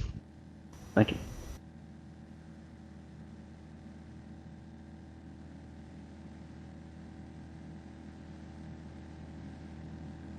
You know, Tim, as we mentioned, there are multiple splits going on at the same time here for the iRacing.com Daytona 500. We're going to take you for a peek in. Chuck Johnson is watching the second split. Here's your little glimpse into split number 2 here on PSR TV. Chuck? Yeah, Darryl, I'm over here watching these guys checking in, and they just took a green here on lap 55 for a restart.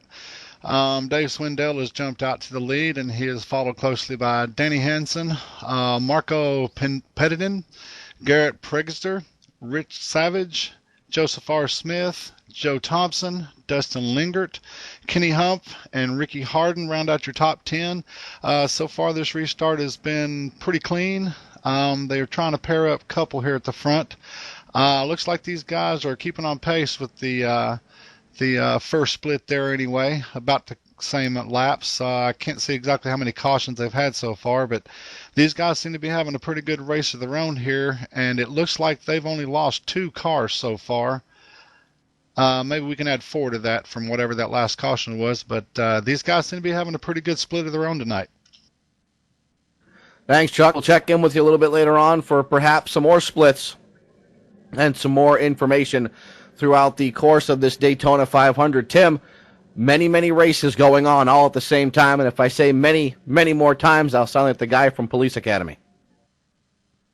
And lots of big names in those races, Darryl. I know Chuck mentioned the likes of Rick Savage, Ricky Harden. Dustin Lingert is one of those drivers that's used to the short tracks, getting on the super speedway here this evening. If you didn't have a good qualifying lap, you could very well be back in a split with a lot of big-name drivers who might not have had a great qualifying lap. That's the great thing about this iRacing Daytona 500 and all the World Tour events. As the pace car pulls off in the top split, it's Mitchell Hunt and John Costa leading them to green.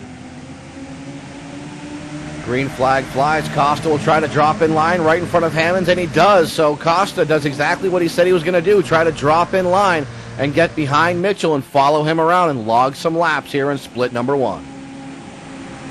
And it looks like Hammonds was a little squirrely getting up through the gears. He's going to hit the bumps in corner number 1, as it looks like we got one driver in front of this pack, Darryl, that just came off pit road. That's Jatoit in the number 29. It looks like he's going to go one lap down. He's going to wind up a lap down, possibly more, but I believe it's just going to be one lap down for Jatoit. And he'll be able to track up with this lead draft, but he'll have to fall in line wherever he can find a spot and just kind of hope to be able to get back onto the lead lap before this thing is all over with. High side starting to form, Darryl. Joe Holt in the number 11, Stephen Gilbert in the number 4. We saw Gilbert up high on that second little sprint at Green Flag Racing that we had, but really couldn't get the high line going. He's got John Adams now in tow back there as well, so this high line starting to gain a couple of horses. High line starting to gain up some speed, and somebody just asked me, what's Police Academy? Are you kidding me? You've never seen the Police Academy series. It's one of the classics out there. Maybe I'm just showing my age. Parker Hammonds goes to the high side as well now, so Parker going to the top side. And he goes up there from that third place position. He's got Joe Holt behind him. He's got Stephen Gilbert, John Adams. What a strong high line that is at this point. But as I say that, the low line starts to team up, and it looks like the high line will be back to at least 4th place. But that high line starting to build momentum. They should be able to track down the top 2 or 3 cars. So the high line with that momentum, low line losing a little bit of momentum here, but now Parker pulls a little bit further ahead of that high line than he would like to. You need to keep that line nice and tight as they close in on lap traffic. I believe that's James Curtis up high in that number, I believe 34 car up there, so he will go one lap more down. He'll be 2 laps down, and we're going to see some 3-wide racing here, Darryl. Curtis trying to give some room to these lead lap drivers as they work their way by. I believe that is Curtis going another lap down. And that's the 39 car up there, 3 wide with Gilbert down low. John Adams is going to have his opportunity to go there as well. It looks like everybody's going to clear that lap car as he'll slide in behind on this high side at this point. Still down low, your top 3. Your high line, though, being led up by Parker Hammonds, and there's a lot of strong competition up there. I believe they need 1 or 2 more cars to really make it work, though. Yeah, they'll need a few more cars up there to make that high side work, and right now, not a lot of takers going to that high side. You got to give credit to John Adams and guys like Parker Hammonds and the 11 machine for going to that high side and trying to make it work. You got to do what you can, and right now, maybe it's kind of you're going, ooh, I wouldn't go to the high side right now. Everybody's on the inside line. But how are you going to know what your car will do on the high side later on in the race if you don't experiment now? These drivers know they have plenty of time to get back down to the inside line, maybe work their way up through traffic, and find themselves back up in main contention. Try the high side now. See what you've got for later on. And you mentioned it. This is a perfect time to try it. It's not lap 150 where it's really going to matter. It's lap 70. Still a long ways to go. And a couple of guys there going down to the low line. The 7 might have tried to go down to that low line or maybe tried a little bit of side draft. I'm not sure if he was trying to find a hole or trying to get a little bit extra speed down there, but it looks like he got that little extra speed. Did Parker Hammonds as he battles pace for position number 4. Parker Hammonds is one-man show up on the high side, at least for the time being. We'll see how long that lasts as the low side starts to gather up momentum. Hammonds could find himself shuffled out of this thing if that high side decides to go extreme high side, and they're thinking about it right now.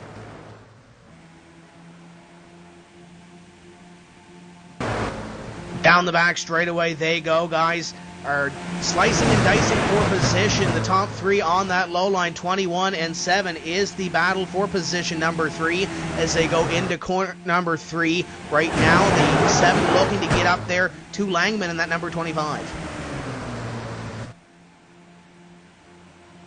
Little dicey as the number 24 got a little bit out of shape. Joshua Christman, he gathers it back up and does a nice job as possibly a little bit of a nudge from the number 29.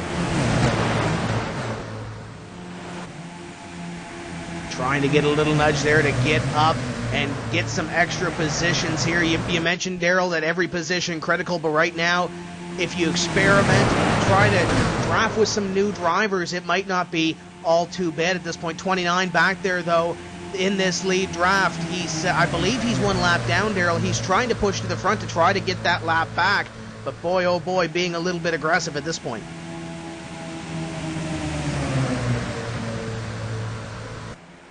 Well, here at Daytona, aggression is one of the things that you need to have, but it's got to be bottled aggression, especially when you're sitting a lap down like the 29 is.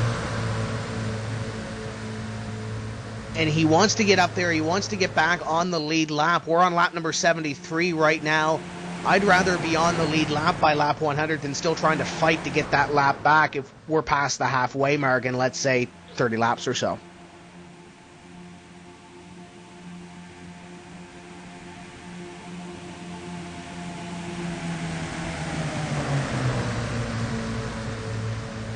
These drivers concentrating so hard. They've got to be white-knuckling at this point. And it's so easy for us to say, yeah, they're just kind of logging some laps. They're kick back, relax, and just churning some laps around this racetrack. And it looks so easy to do, but there could be nothing further from the truth, Tim.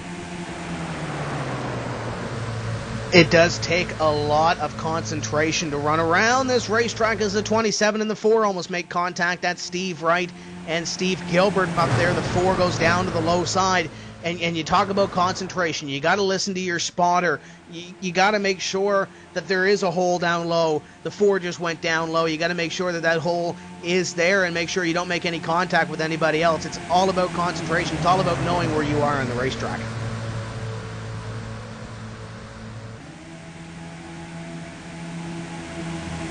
The 11 car way to the high side. Here comes Adams down to the inside. Oh, they're shuffling behind him. We got trouble behind them. Darryl Carr upside down. Oh, almost gets T-boned back there. I believe that might be Steve Wright, I do believe. And he was right behind these guys going 3 wide. And we got at least a half dozen cars involved in this one. And Pedro Sousa in the 18 did get T-boned. And he was the car that was upside down, spinning across the racetrack. Almost got T-boned the first time, then slid across the racetrack and caught a T-bone driver's side. And all I can say about that contact and that incident, thankfully we are in a simulated environment. All the drivers will be okay.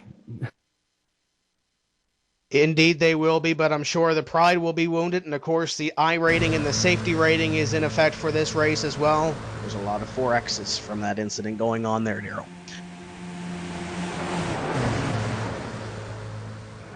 And we're trying to see exactly what happened. It looked like the 32 of Chris Overland got into the 36 of Kevin Bradshaw, and that's what sparked that whole incident. Not sure if Bradshaw had to lift or if Overland just drove into the back of him. It looked as if Bradshaw may have had to lift, however. And this gives these drivers, Daryl, a perfect opportunity to possibly come down onto pit road and top off the fuel in the tank as we work lap number 75. 75 will be completed this time by. Looks like the top guys might be staying out on the racetrack. Mitchell Hunt will come in. John Costa will stay out. Pretty much a mixed bag. A lot of these guys, though, heading down pit road. And going back and taking a peek at that as these drivers head down pit road, Tim, I can tell you that, the 36 did have to lift. You get into the back of the 39, and that's what caused the 32 to get into the 36. So it was one of those accordion effects. It started way ahead of these drivers, but it wound up involving them. Looking at the pit stops, Mitchell Hunt is still on pit road, and he's getting past left and right, Daryl. The 10 car is going to lose a lot of positions on pit road. Oh boy, still sitting on pit road, and I believe he might be the last driver off.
Possible problems for the number 10 as he took an extended visit on pit road, Tim.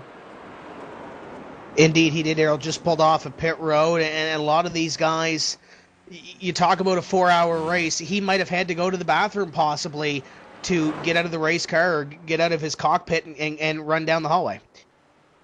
Well, let's find out. Mitchell Hunt, this is Daryl with PSR TV. You got me, buddy? Yeah, I got it. What was the deal with the extended pit stop? Did nature call? Yeah, it did. A little bit earlier than what I wanted to, but yeah.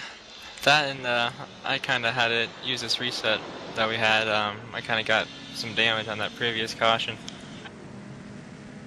So you've used your one reset. You've also used the facilities, so you should be good to go for the remainder of this thing, right? Yeah, just gotta dig up there through some flat traffic and everything to get back up there, but that shouldn't be too hard. Now, you've never seen what Tony Stewart's had to do before? What the heck, man? You're not that committed? Nah, I'm not that committed. All right, buddy. Best of luck working up through that field. You got sponsors, friends, teammates you want to give a shout-out to? No sponsors. Give a shout out to the guys on TeamSpeak. They know who they are. I'm not going to go down the list. It'll take too long. But yeah, thanks for everything. You know. All right, there you go. That's Mitchell Hunt. He'll be working back up through the field momentarily as we get set to go back to green flag racing. Mitchell will be in the number 10 machine as he has been all night long, but it's a new number 10 machine. And speaking of new, a new, not so new leader, Tim.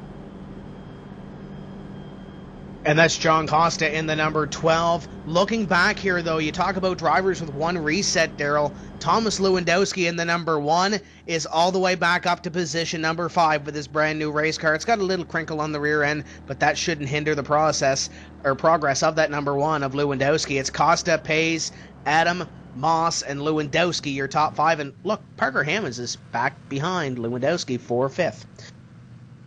Tim, I do believe we've hooked up your headset so you can have booth-to-car communications with Eugene Mozganov. Timmy?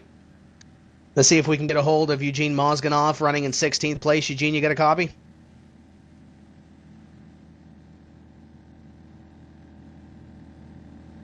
Eugene Mozganov, it's Tim Terry up here in the PSR TV booth. You got a copy? Sorry, man, I bad English. I don't speak English. I'm from Russia. The pace car lights are going off right now.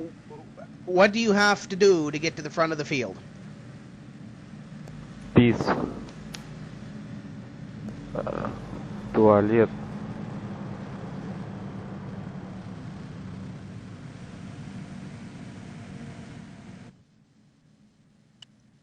So we're going back to Green Flag Racing, Eugene. We wish you all the best. Good luck the rest of the way. Thank you.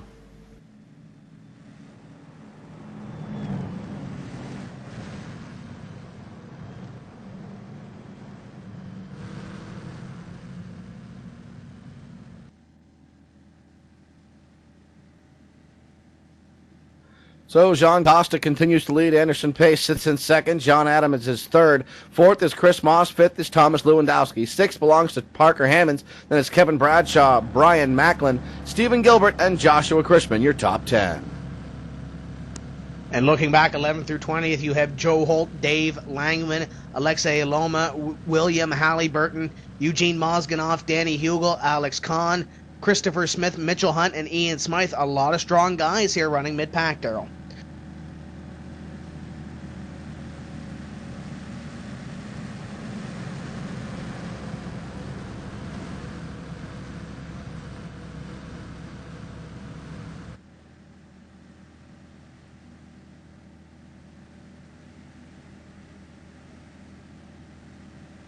Fans, don't forget, this coming Saturday, 1 week from tonight, you'll be able to see some road course racing action as the drivers head to Spa for the opening round of the Drivers' World Championship road course action. Green flag flies here. We are back underway, Tim. And the 12 gets a great start on the inside. John Acosta will have Anderson Pace following right behind him. John Adams back here in position number 3 as they get up to speed in corner number 1. By the way, Austin Atkinson doing some spotting for John Adams, so if Adams just makes an immediate hard right-hand turn into the outside wall, well, it's Austin's fault. You always want to blame the spotter when something goes wrong, and it looks like the spotter might be telling him to go high, and that number 6 is John Adams looking up high going into corner number 3. Yellow flag is out. That would explain the high move from John Adams, not quite sure. We're hearing it's the 28 car, involved. Joel Edick was involved in an incident, and that's what brought out this yellow flag. Oh, and lots of damage to that number 28 race car as he went spinning in the corner. So if he hasn't used his reset already, Darrell, I'm sure he's probably going to have to use it right now as that car's damaged on all ends. And it looks like he might be retired from that one. Tough break as Joel Edick, the number 28 car, looks like he is done for the night. So the field will slow down behind the pace car down the back straightaway as the field will be collected behind that Mustang as we will work lap number 80, complete lap number 80 the next time by.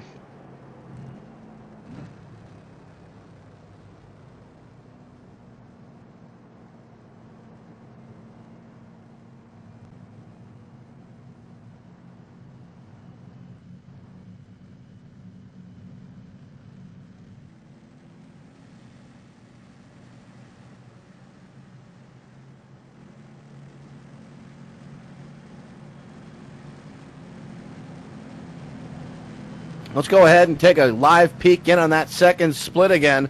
The second split again taking place simultaneous to this first split, as you can take a peek at that at the second split as our first split is under yellow flag conditions.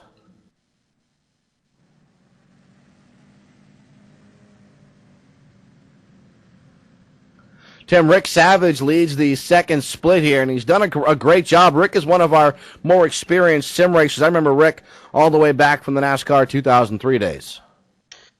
Indeed, a very well-respected sim racer is Rick Savage, and you look at Andrew Berger back there in position number 2, another driver that's coming up through the ranks. We haven't heard a whole lot of his name, but he's starting to get well-known throughout the iRacing community right now, running in position number 2. In what way? To get your name big in the iRacing community by winning one of these splits in the Daytona 500.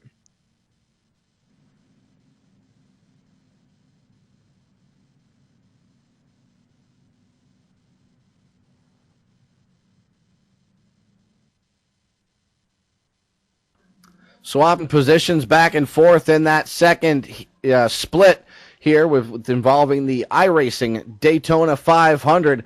Looks like a battle for about third, fourth, or fifth. Some great racing taking place in all of these splits. And again, if you sign up now, you're going to get 3 months for the price of one. It'll give you a year. You have 1 year to get yourself ready for the next Daytona 500.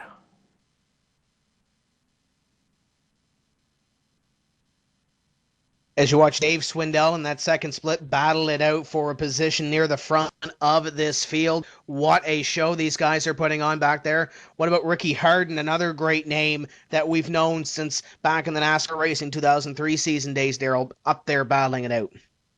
The Steel Horse himself, Ricky Harden. I always think of Ricky Harden when I see Steel Horse racing.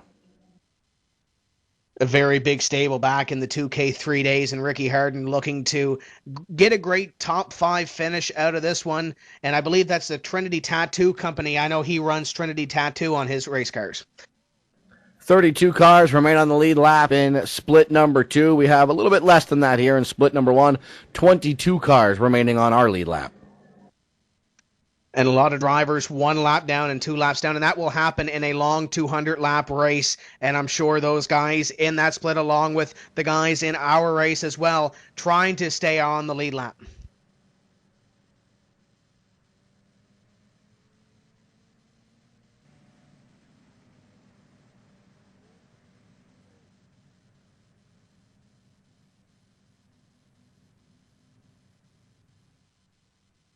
So we're awaiting the return to green flag racing action in split number 1. You're getting live look-ins with split number 2 here as part of the iRacing Daytona 500. Several different splits taking place all at the same time. Rick Savage still leading over in split number 2. And as you look there at the top 10, a lot of fantastic race cars there racing at Daytona International Speedway, some 2 and 3 wide racing, and we're seeing that not only in our split, in that split, and the other splits that are going on. A lot of these guys enjoying the super speedway racing here on iRacing, the 2 and 3 wide form. Back into split number 1 as the pace lights are still on. We're getting set for a return to green flag racing. Those lights should go off next time by the stripe, and we'll have 82 laps complete, working the 82nd of 200 laps here at Daytona. And down the back straightaway we work. It's still John Costa, Anderson Pace, John Adams, Chris Moss, and Thomas Lewandowski, your top 5. And you look at the resets that we've had, Daryl, you look at Lewandowski, we mentioned he already had that 1 reset, but I do remember that when he did have that incident, he was in front of a 7 car, and Parker Hammond's right now running right behind that number 1 of Thomas Lewandowski. Yeah, we'll see if that incident replays itself, as history sometimes does repeat itself. We'll see if Lewandowski and Hammonds can play a little bit nicer this time on the backstretch. And I think, Hammonds knows exactly what happened to turn Lewandowski, and Lewandowski knows exactly what happened to get him down through the grass, and how that could be avoided as we get set to go back to green flag racing. I don't think we'll have an issue with these drivers. I don't think we will either. These guys have learned from their mistakes, and I'm sure we will see some green flag racing out of them as we are doubling up, and we will be going racing next time by the stripe. Costa has led a majority of the first 82 laps that we have completed. We're working on lap number 83 right now, and as we mentioned, 22 drivers the last time by scored on the lead lap.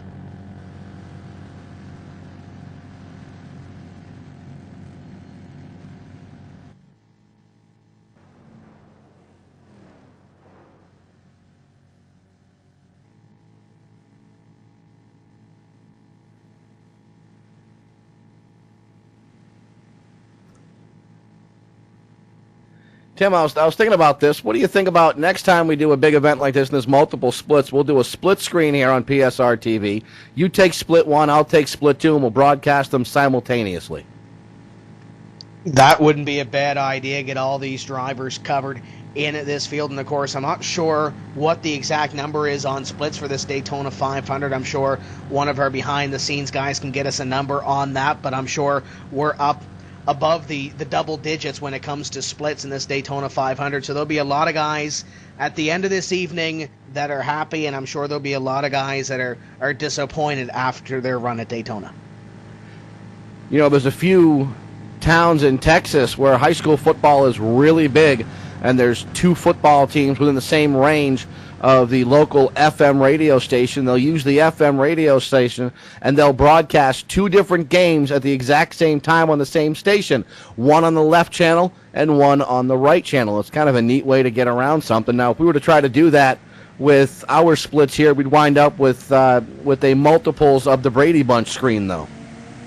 Here's the story. The Daytona 500. Green flag flies. We're back underway. And Costa gets a great start. Pace falls in behind. Adams in third, and it looks like Parker Hammonds is stuck on that high line. That's one of the disadvantages of starting on that high line, Daryl, especially if you want to be down low. If not, you might as well blow the whistle. Freight train coming through. Woo, woo. Parker Hammonds trying to slice down to the inside line, and he does so. Somebody on the apron back in the back of this pack. These guys trying to find a spot on the low line, and some of them that can't find a spot, Daryl, find it below the yellow line. And again, perfectly legal to do so, provided you don't advance your position. We have to stress that. As long as you do not advance your position, you can go below that yellow line. Indeed you can. A lot of these drivers are trying to find that spot in line. It looks like Parker Hammonds and Joel Holt. Holt comes down in front of the 24, I believe that was, Joshua Chrisman. We almost had an accident there, Daryl. I'm not sure how much Holt had him cleared by, but it wasn't by much.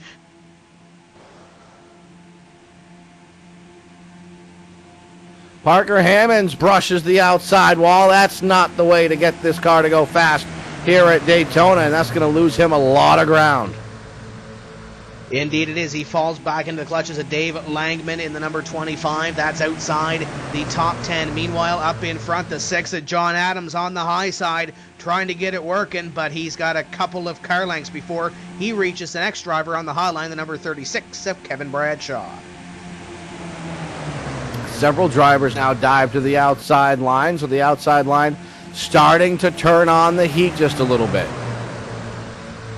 All of a sudden, it is the place to be. Up high, John Adams, Kevin Bradshaw, and I believe a couple of other drivers like Langman, like Parker Hammonds, up at the rear of this high line trying to make it work. We currently have 16 drivers in this lead draft working up on the high side, and a little bit of a second pack starting to form.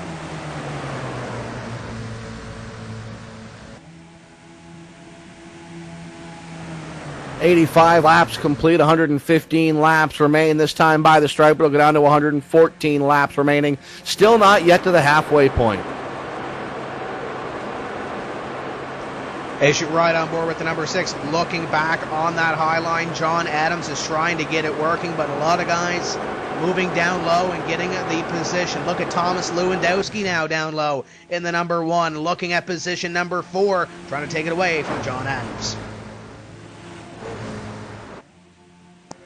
Lewandowski with that car a little bit askew, a little bit bent up, but still running quite quick here in the draft. I think outside the draft, Lewandowski would be a sitting duck, but in the draft, you can do some amazing and remarkable things. Indeed you can. If you get paired up with the right drivers on that line, whether it's high or low, you can go places, especially here at Daytona. Side by side for 4th, your top 3 are single file on the low line. It's Costa, Pays, and Moss. Now your top 3.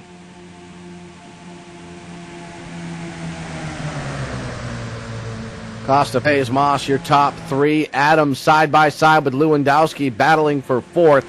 And the push for Lewandowski is coming from Stephen Gilbert. The push for Adams is coming from the 36 of Kevin Bradshaw. And we haven't talked a whole lot about Bradshaw this evening, but he's now up in the top 10, making his way up and slowly gaining positions up on that high side. He's got Joe Holt behind him and Parker Hammonds, two drivers no stranger to sim racing. And you see a lot of these drivers, Daryl, with either the black or the blue stripe on their back bumper. I believe Bradshaw might be one of the only ones in this field without one of those colors on the back. He's got a B license. The green stripe on the back of Bradshaw's machine, as that stands out almost like a sore thumb compared to the black and the blue stripes on the rest of these drivers.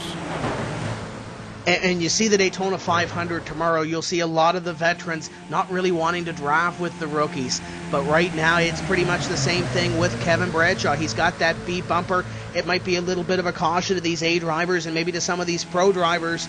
He might not be as experienced as some of these other guys into this Cup car.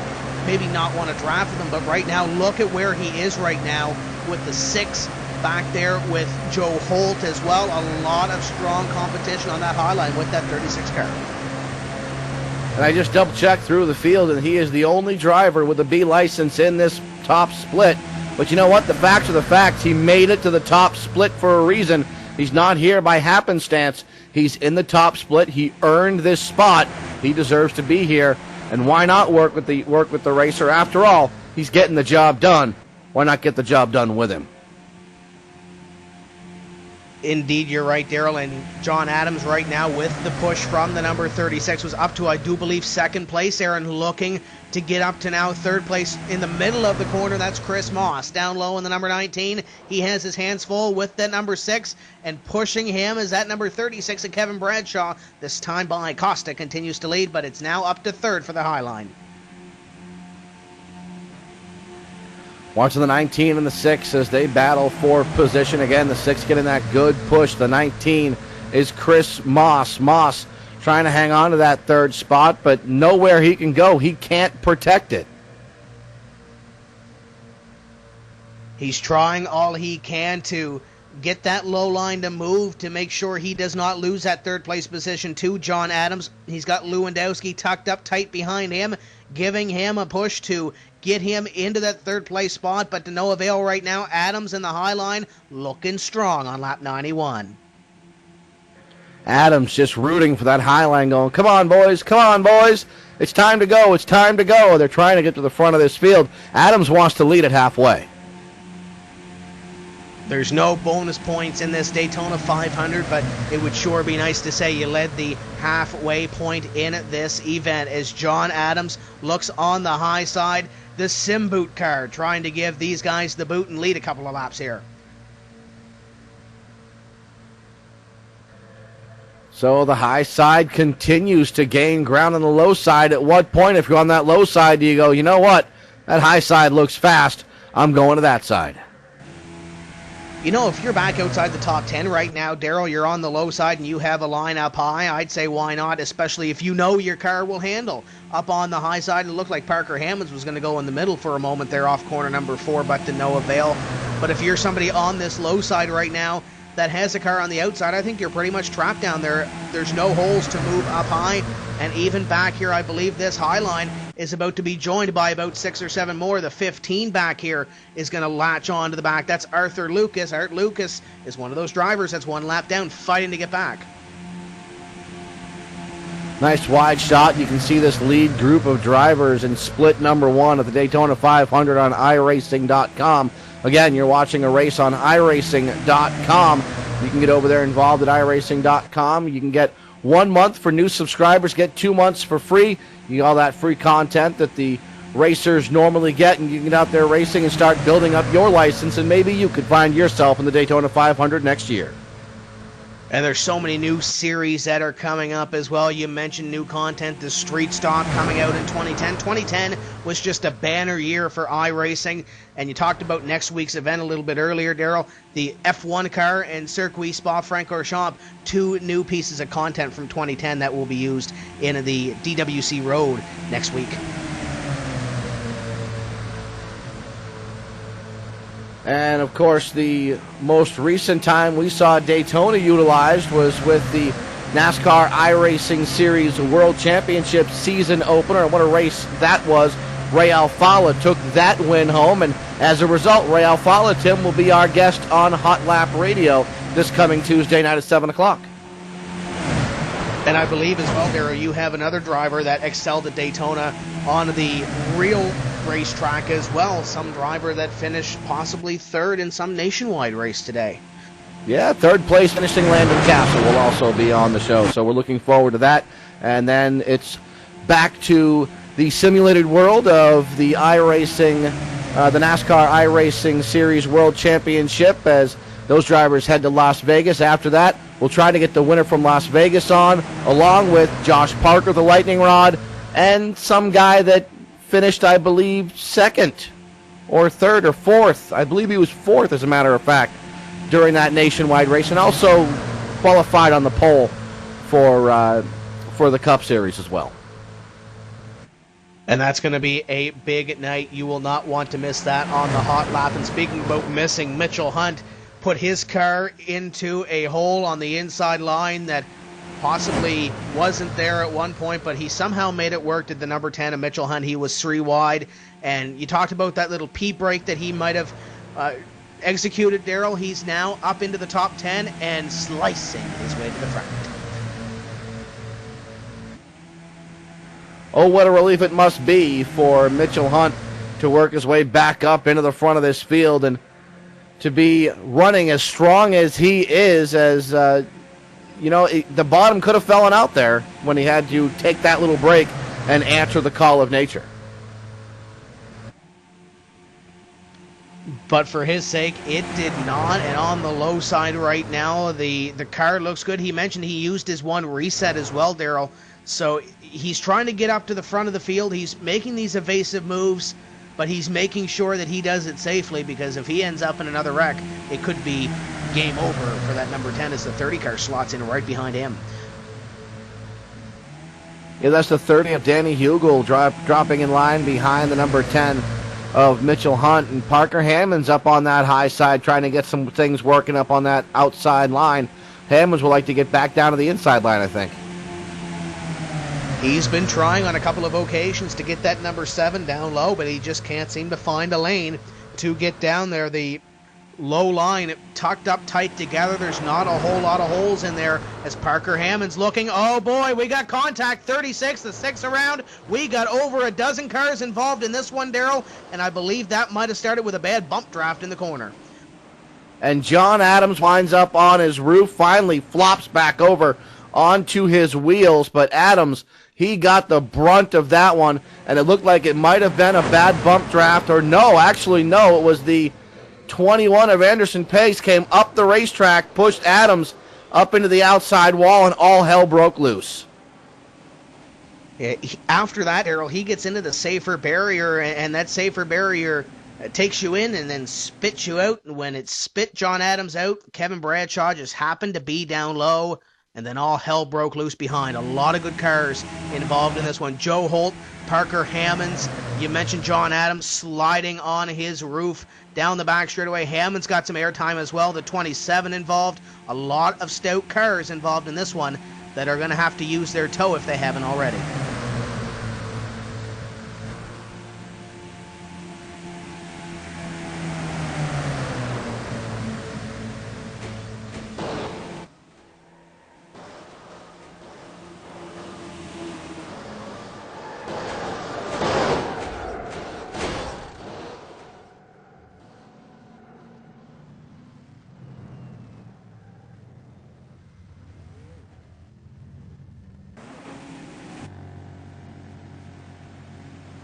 So a huge incident takes a lot of cars potentially out of this one. Included in them is Parker Hammonds and John Adams, 2 very stout race cars, Tim. But there's a lot of cars up in front that dodged a major bullet. John Acosta, Anderson Page, your top 2, the 19 of Chris Moss, and it looks like they might be heading down onto pit road, possibly to the attention of their cruiser. At least some of them might be heading down to pit road, and it looks like they're all going to head down, at least in the top 5. Everybody heading down pit road, or at least the majority of these drivers, as we're closing in on lap 100. Why not make a run down onto pit road? At least our lead lap drivers are making a pit stop on the well, taking the opportunity to make a pit stop. I believe Joe Holt might have stayed out trying to lead a lap, but it's not going to make that much of a difference for him. I don't think it is. Chris Moss pulling away from his pit box. Mitchell Hunt pulling away as well. Some guys standing to make a lot of ground. It's going to be John Acosta coming off a pit road, Thomas Lewandowski, and I believe Moss is there as well. Chris Moss going to come out in third. Let's go ahead and take a quick break here as you're watching split number 1 of the iRacing.com Daytona 500 live on PSR TV.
iRacing.com is the premier online racing simulation featuring head-to-head competition on your PC. Race from your home PC, competing on the world's best real-world cars and tracks. Thousands of race fans and scores of pro racers like Dale Jr. and Justin Wilson are already racing at iRacing. Experience the thrill of victory yourself and go racing today at iRacing.com.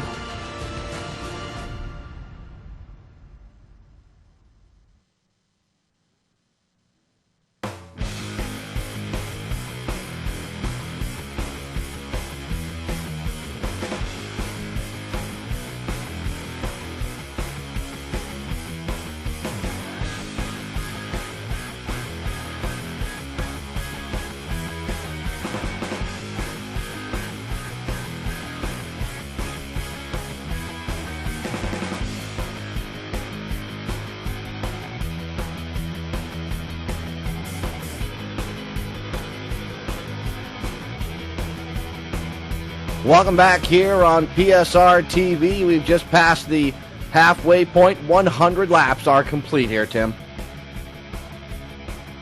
Indeed they are, Daryl, working 101 on the racetrack, and there's some drivers that have taken their toes after this recent caution. You talk about John Adams taking a wild ride down the back straightaway on his roof. There's a lot of guys that are damaged after that one. Some of them didn't have their toes available. It's going to be a long haul for some of these drivers in the second half. Yeah, it certainly is, Tim, and you hate to see that happen to these drivers, as we'll see if John Adams tried to get some repairs done, but it looks like it's not going to work out too well. And there's a lot of these guys, Daryl, that are thrashing and trying to get back out so they can survive. And as you mentioned, John Adams' car is bent 10 ways to the Sunday. It's dog tracking towards the outside wall.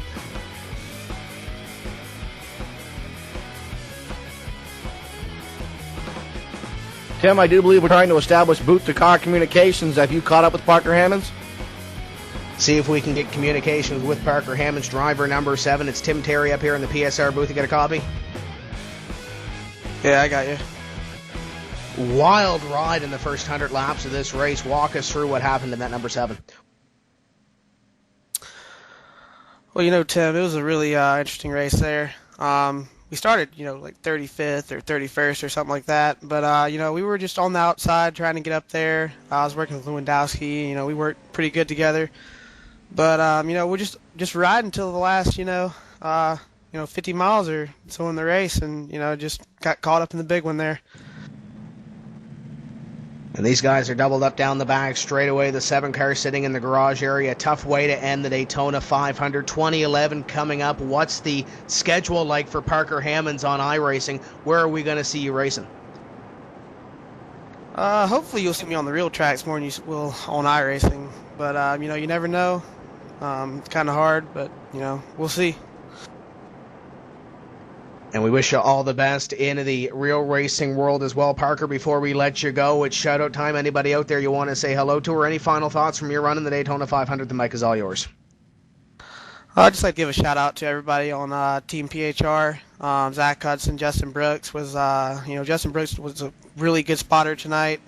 He kept the pedigree Impala, out of trouble for the most part, but, nothing he could do there. But, just everybody on my team, and good job to everyone broadcasting the race, and thanks for iRacing putting the race on.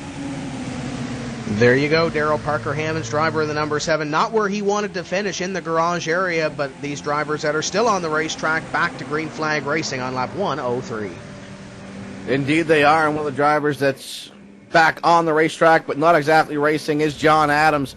That car's still damaged, but he's going to try to complete at least one more lap, pass a couple of the drivers that won't complete that extra lap, and maybe wind up parking that car. Unfortunately for John Adams, looks like his night is at the very least hampered, probably done.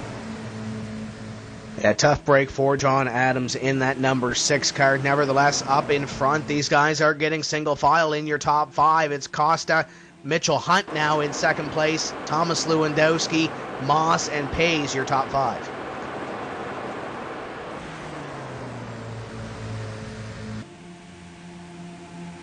Your top 2, Costa and Hunt, they've swapped positions back and forth a couple times. Hunt had to go all the way to the back to answer the call of nature, but now Mitchell Hunt right back up there in the second spot. And how's that saying go, Tim? The cream always seems to rise to the top?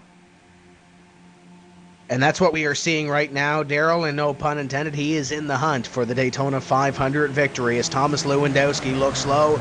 Down the back straightaway, Moss and Page your top 5. And now we have a battle for 6th place. It's Smythe in the 8 on the inside, the 27 of Steve Wright on the outside, side by side for position number 6.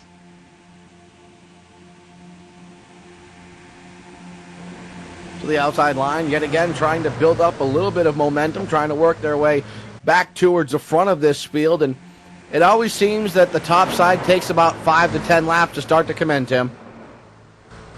Indeed it does. It takes a few laps for those drivers to venture out to the high side, to feel like there's enough drivers and feel like the high line is strong enough to support a run to the front of the field. I believe we're coming up on a piece of lap traffic there on the high side. Can't get a number on that one, but he will go one lap down and a couple of 3 wide moves there. Tim, if I'm outside the top 5, I'll go to the high side right now. Might as well. You got to kind of establish that high side and see what your car will do. You're not going to win this race running the inside line unless you're Jean Costa. As you ride over with the 27 of Steve Wright, looking back to Chris Moss and the number 19. I believe you're right, Daryl. We talk about strategizing in this race. We can go 40, 45 laps in the fuel, let's say.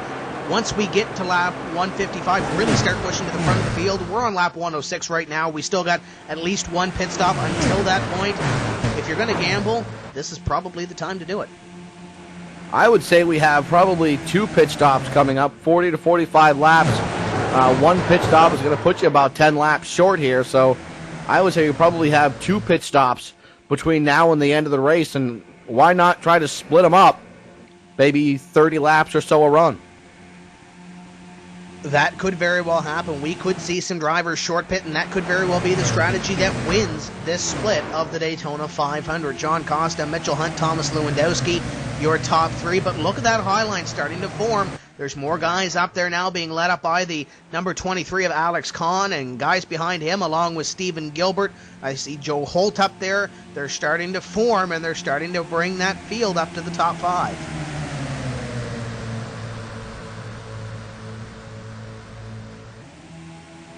So the outside line yet again starting to build some momentum, to build some speed up on that high side, start to track down that low side. And I think the low side just sort of trying to, again, settle in, get some laps under their belt. It's not yet even close to go time. Still over 200 miles remaining in this race. Indeed, there is 108 laps being worked on the board. Still under 100 laps to go in this event, just under the halfway to go in this event. So there's a lot of laps to go to get to the front of the field. These guys in the high line trying to advance their position. I believe most of those drivers on the lead lap, the 24 up there, though, trying to benefit from that. He's currently 2 laps down, is Joshua Christman, and he is the 4th car up there, Daryl, in the 24, trying to get one of those 2 laps back. Trying to steal one of his laps back. He needs to get out in front of the race leader, get a yellow flag, then do it again. And that's not going to be easy to do, although everybody else comes down to pit. He stays out. He could get the wave around. He could very well, but he'll need at least 2 cautions in order for that to happen, to get those 2 laps back to get himself in contention. But it's one of those racers' mentality, Daryl. Don't quit until the absolute last minute. You do not want to quit because you still have a race car underneath you. It's still got all 4 corners on it, and you still have a chance to win this thing.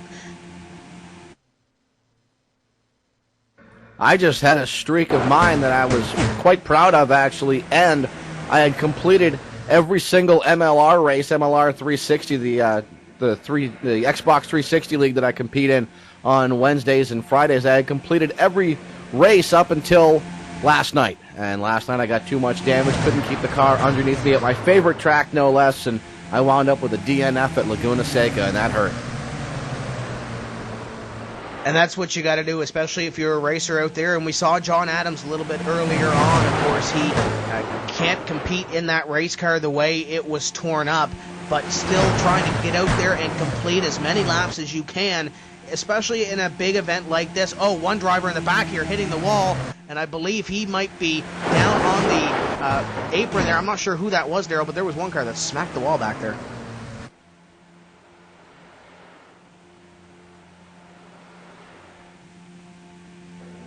I'm trying to figure out exactly who it was, and I don't know who it was that got into the outside wall. It could have been the number 2 machine of Nick Ottinger, but we're hearing it was the 2 machine of Joey Schmidt. And the 14 currently not on the racetrack, Daryl. It's one of those warp issues that we see. He's having connection issues right now, I do believe. But down the back straightaway, that car just went dead right into the wall, and then it disappeared. So that's a tough break for him, and it looks like he is still experiencing those connection issues. Yeah, and looking at Schmidt's connection, it looks like it's a quality issue, not a ping issue, which means his computer is communicating just fine back and forth with the server, but the information is getting lost at his computer, and unfortunately, he has lost his connection, and his race is likely to be done. And if he has that racer's mentality, he can still come back, connect to the server, and still race, but he'll more than likely be out of contention for the victory because he will be numerous laps behind the pace. He's currently scored his 1 lap behind the leader, John Costa. As they go down the back straightaway, and speaking about being behind the pace, Jani Penttinen is about to be 1 lap behind the pace as he's down on the apron. Just getting out of the way of these leaders as they work their way by. Again, 1, probably 2 more pit stops left to come. If they can make it to lap 150, 155, yeah, they can go the rest of the distance, but I don't think they can go that far. I don't think they can go that far either. It's time for these guys to start making some strategy calls and seeing when their drafting partners are going to come in to see if they can maybe make a little bit of a strategy out of this race. You could very well see some of these guys short pit to win this Daytona 500.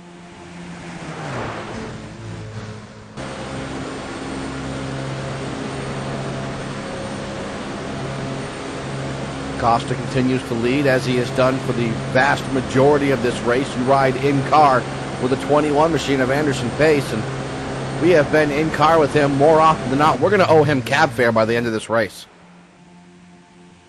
A lot of great in-car shots, a lot of great shots around this Daytona International Speedway, and you mentioned the down-to-the-millimeter scanning of these race cars and these race tracks. A fantastic simulation that you were seeing here, put on by the iRacing Motorsports Simulation people. If you have not got involved in iRacing yet, you head over to iRacing.com, and if you're a new member, you buy 1 month, you get 2 for free, and you get to enjoy the numerous series that we have over here, Daryl, and of course the next World Tour events coming up as well. The World Cup of iRacing, you can take part in that as well. There's so many things you can do.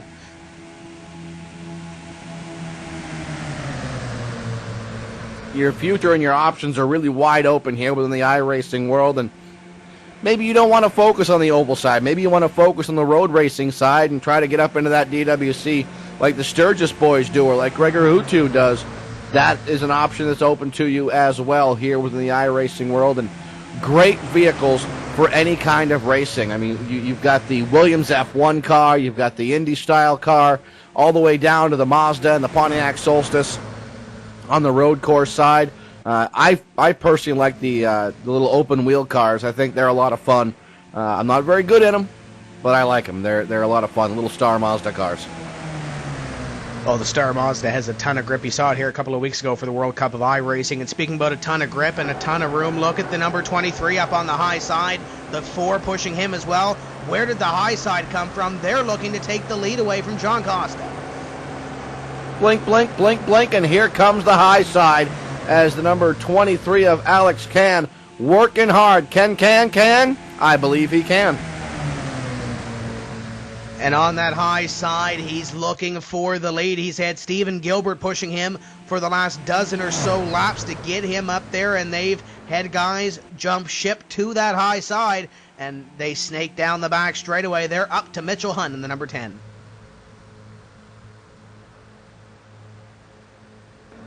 Side by side with the second place, or now making the third place car of Thomas Lewandowski.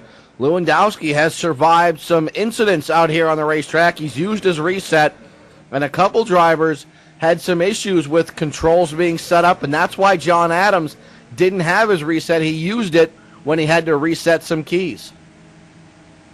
And that's just a tough break for that team, and that's the downs of iRacing sometimes, and the downs of racing in general if you have something bad go wrong, such as that. We're coming up on some lap traffic as well, Daryl, and some strong cars. Christopher Smith and Matthias Jutoit in that number 29, who was very strong earlier in the race. They're currently hanging on to the lead lap right now, so I'm sure once Costa and the rest of these guys get up to them, it could be a little bit difficult. As those guys will want to get back up near the front of this pack to stay on the lead lap.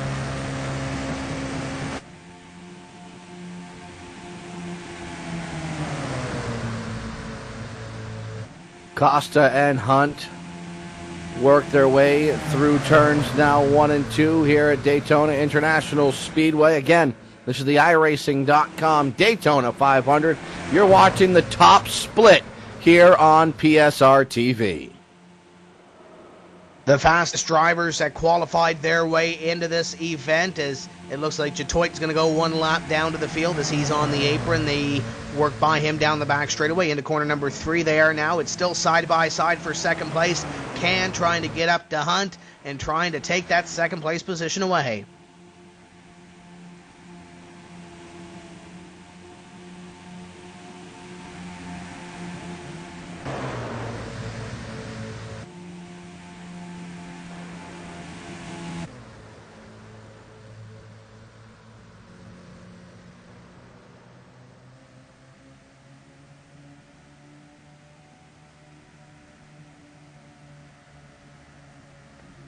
Costa continues to lead.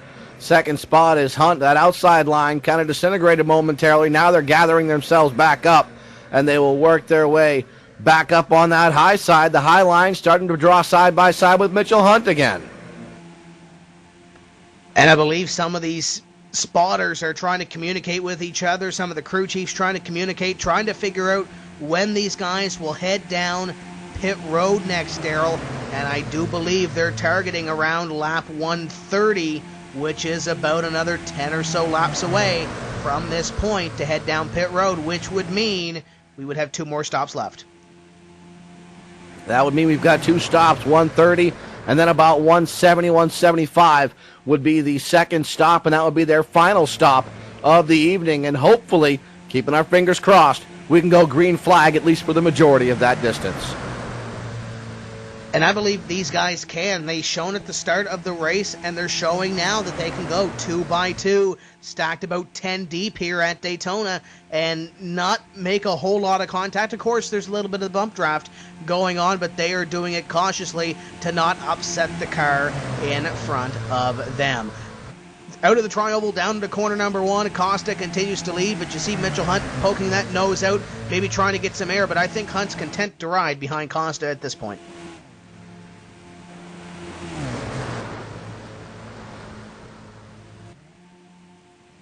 I think Hunt's content to ride right behind Costa as well, and Lewandowski also content to sit where he is right now.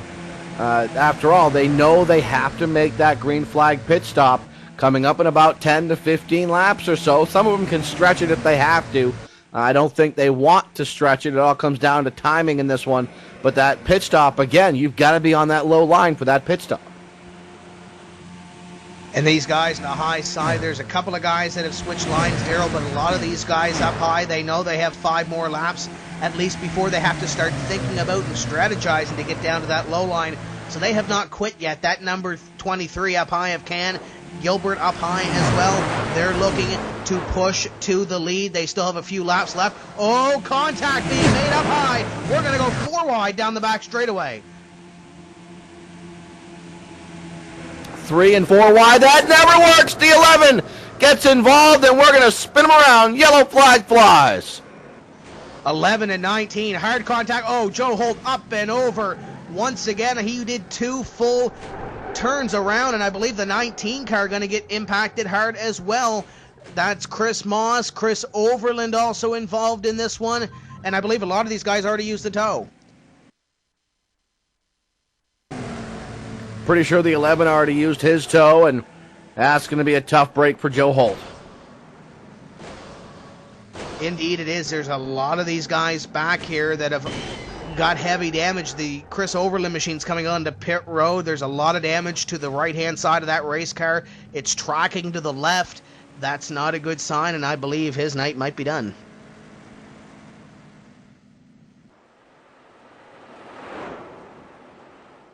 Drivers we believe to have been involved in this one, the 33 of William Halliburton, the 8 of Ian Smythe, Danny Hugel in the 30, the 39, of James Curtis, Joe Holt in the 11, Kevin Bradshaw in the 36, the 26 of Sean White, Chris Moss in the number 19, Oleski Iloma in the number 16, Chris Overland possibly involved, as was Michael Campbell, and several other drivers as the rest of this field works their way by, as they were able to kind of slow it up, whoa it up, and work their way through.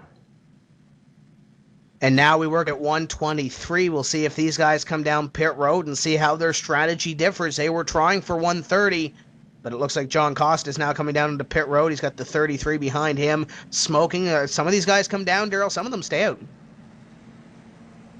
Pit strategy starting to show its ugly head here, or its beautiful head, depending on how you look at it.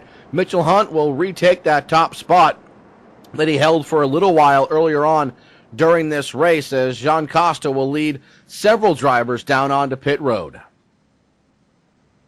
Costa getting service on his race car, and he'll be down and away, so he will win the race off pit road. Pace will come off in second.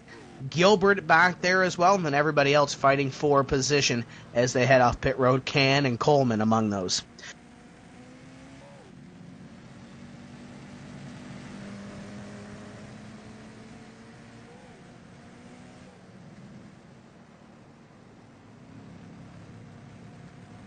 So Hunt is your race leader. Lewandowski sits in second. Third is Steve Wright.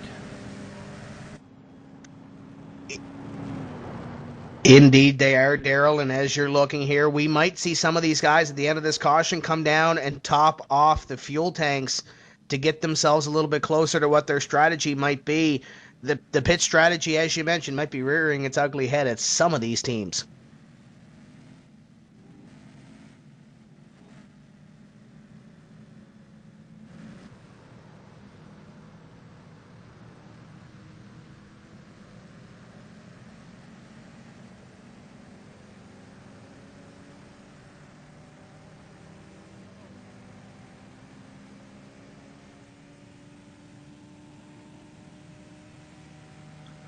We're going to take this opportunity to give you another glance over to split number 2. Chuck Johnson's over there, and we're going to give you a look at split number 2. Chuck? Yeah, Daryl, since we last checked in, we've had 3 yellow periods here. It's jumbled the field up a little bit. At the moment, we currently have Andrew Berger in the number 1 car being pushed by Ricky Harden in the number 8 car down on the low side. Garrett Pritzker in the 28 is being pushed by Travis Penny in the 24.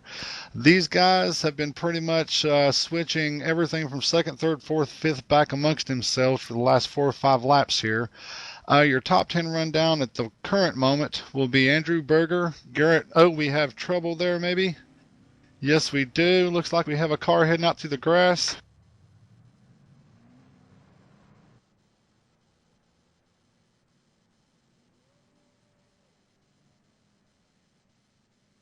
We had some driver there make some evasive action and head down through the grass. I wasn't able to catch a number on it there real quick. The field is still under green regardless, with Andrew Berger leading. Your top 10 is Andrew Berger, Garrett Pritzker, Ricky Harden, Travis Penny, Marco Pitinen, Rick Savage, Kenny Humph, Dave Swindell, Joe Thompson, and Danny Henson at the current moment. Hey, Chuck, what lap are you guys on over there? We're at 125. What do you say we race? Yeah, currently we're at lap 114. Like I said, the pace was slowed by 3 different cautions. One of them was, we just wanted a caution here again, guys.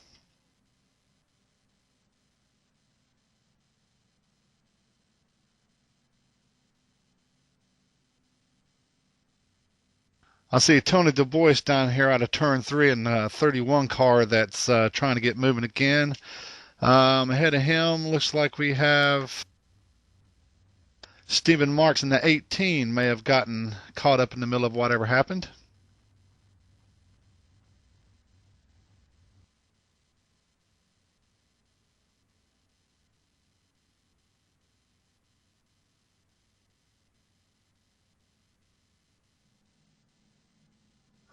Okay, guys, I see that the 25 car was the one that went through the grass, and he came back up across the track and made contact with a couple of cars, and it took a moment for him to get the yellow out. Our top 5 is Andrew Berger, Travis Penny, Ricky Harden, Rick Savage, and Kenny Humph. Back to you guys. Thank you very much. Our lights have just gone out. We'll get set to bring you back to Green Flag Racing. Mitchell Hunt is our leader. Thomas Lewandowski, good run still for Tommy. He sits in 2nd spot. 3rd is Steve Wright. 4th is Jean Costa. 5th is Stephen Gilbert. Some of these drivers taking the opportunity to come down. A lot of these guys staying out on the racetrack. 6 through 10 sits Chad Coleman, Alex Kahn, Kevin Bradshaw making his way back up after being involved in the big one earlier. And look who's made his way back up into the top 10 and on the lead lap. Art Lucas in the 15, and Danny Hugel rounds out your top 10. 11th to 15th looks like Sean White in the number 26, Michael Elliott, James Wallace, Pedro Sousa, and Christopher Smith. Rounding out your drivers, 16th through 20th, currently on the lead lap, Ian Smythe, Dylan Sharman, Chris Moss, William Halliburton, and Joe Holt also being scored on the lead lap. Drivers 1 lap down include Brian Macklin, Howard Laban, Alexi Aloma, I had it right the first time, Anderson Peace, and Matthias Jatoit. 2 laps down in 26th place is Michael Campbell, Chris Templin 2 laps down, Joshua Chrisman 2 laps down, Nick Ottinger 2 laps down, and Chris Overland also 2 laps behind the pace. Landon Harrison showing as 3 laps down, Yanni Penttinen is 4 laps down. 5 laps down is Jimmy Curtis. Joey Schmidt is 7 laps down. All these drivers now out of the race. Then John Adams, Dave Langman, Parker Hammonds, Eugene Mozganov, Joel Edick, and Jim Orlando. Those are your drivers. First to, not first. We don't want to say worse because that would be mean. We're getting set to go back to green. Pace car makes that hard left-hand turn down onto pit road. 126 laps complete when they cross the stripe. Green flag flies. We're back underway. Up through the gears, through the tri-oval, it's side by side for second. Down low is the 27 of Wright. Lewandowski up high. Looks like Mitchell Hunt goes up high to catch Lewandowski. And a couple of drivers starting to make their way up to that high side. But a lot of them going down low. Daryl, they know it's the place to be right now on 127.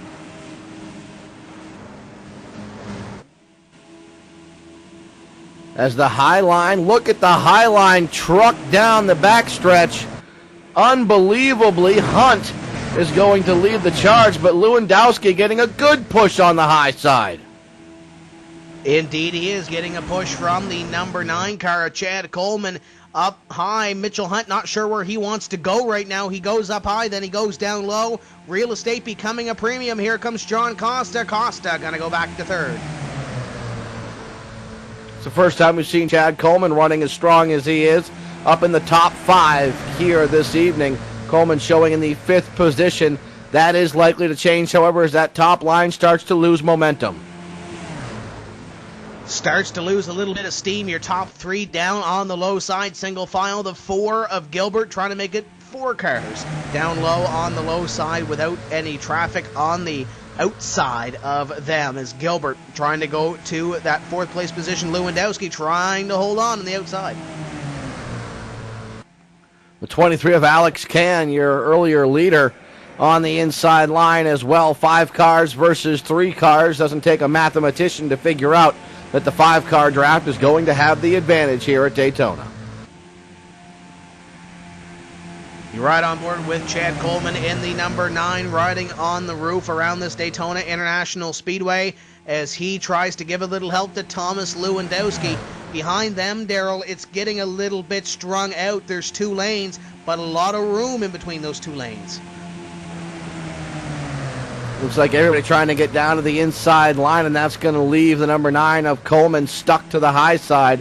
That's not a good place to be for Chad Coleman. Looks like he might have an opportunity if he can get down to the inside now. I think he's going to find his way down there in front of Danny Hugel and everybody behind them trying to figure out where they want to run right now. We're coming up on the completion of 129. We're working lap number 130 right now as the 23 of Kahn goes up high. He was the driver that almost led this race from the high side on our last green flag run. Alex Kahn, or Can, I'm not really sure which one it is. I believe it might be Can. Working that high side, Kahn, either way. All by himself on that high side. That's a lonely place to be.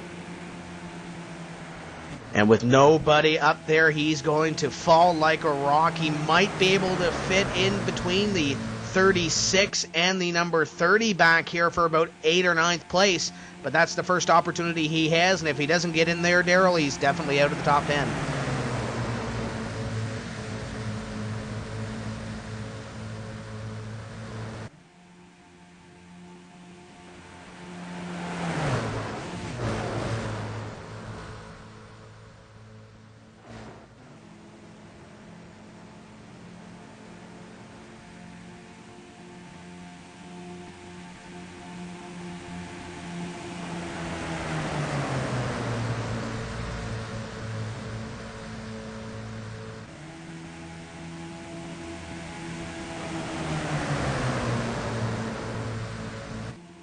So now single file, Tim, throughout our top 10. Your top 10, Mitchell Hunt, Steve Wright, Jean Costa, Stephen Gilbert, Thomas Lewandowski. Then it's Chad Coleman, followed by Danny Hugel, Alex Can, Kevin Bradshaw, and Michael Elliott. And they are getting racy back here around that 10th place position, Daryl. Chris Moss, Sean White. There's 2 lanes back here. They're going side by side.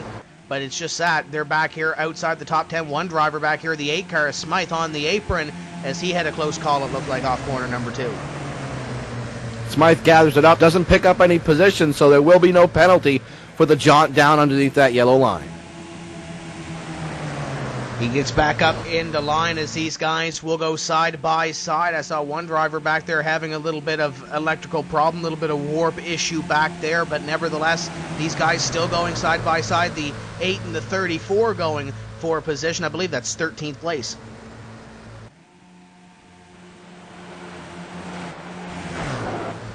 And at one point, Wallace was a lap down as well, so he's worked his way back up onto the lead lap, trying to find a way up into the top 10 here at Daytona.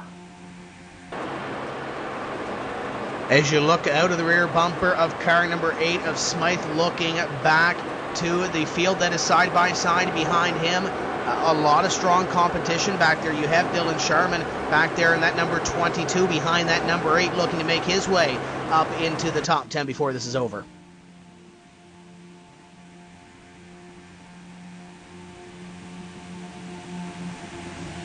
One of the guys I'm keeping an eye on is Michael Elliott. I believe it's the same Mike Elliott that has run some races with us in Forza and just kind of loves anything to do with racing. If it's racing, Mike Elliott is interested, and he does a great job, and I believe it is the same guy. He is running an X-Lander design.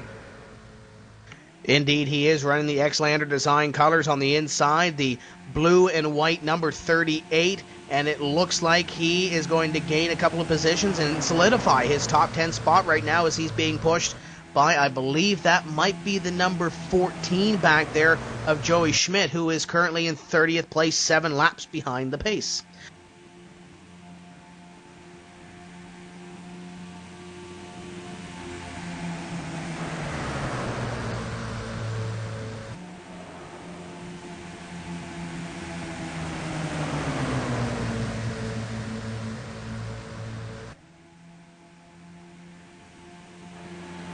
So Mitchell Hunt continues to lead. Steve Wright is in second. John Costa is third. Those top positions have not yet changed.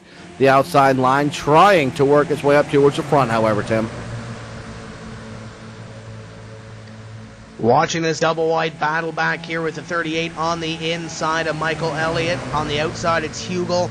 You got a lot of strong competition up there, though. Bradshaw in the 36 was up in the top 5 earlier in the race, as was the 19 of Chris Moss. They're all on the outside line trying to get it to work. We're coming up on the 3/4 distance mark in about 15 laps or so as we work 1:36 down into corner number 1. 135 laps complete. 65 laps remain here at Daytona International Speedway as they work their way down the super stretch. As they go past the lap car on the apron, a lot of strong competitors still involved on this lead lap, Daryl. A lot of guys on the high side trying to get it to work, but the high side fizzling out right now. I believe in about the top 15 or so, we might have 3 drivers up high. They're content to ride right now and try to get to their next pit stop.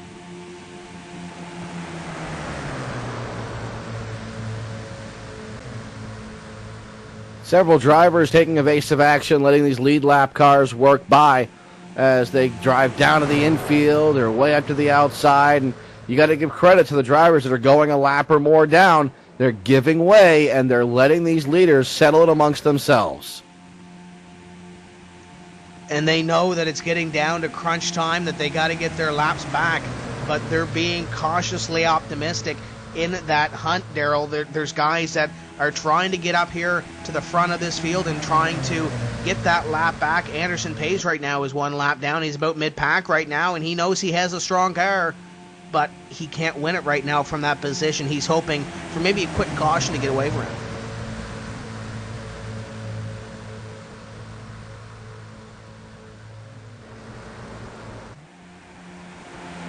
Your top 3, Mitchell Hunt, followed by Steve Wright and John Costa. That's your top 3. Fourth position belongs to the number 4, Stephen Gilbert, and 5th is Thomas Lewandowski. And they are all single file right now. Single file back to about position at number 8. But look at that 27 tucked up tight behind the number 10 of Mitchell Hunt as they go into corner number 1. Costa right now running in 3rd place. And everybody up here looks to be content to ride where they are, at least for the time being.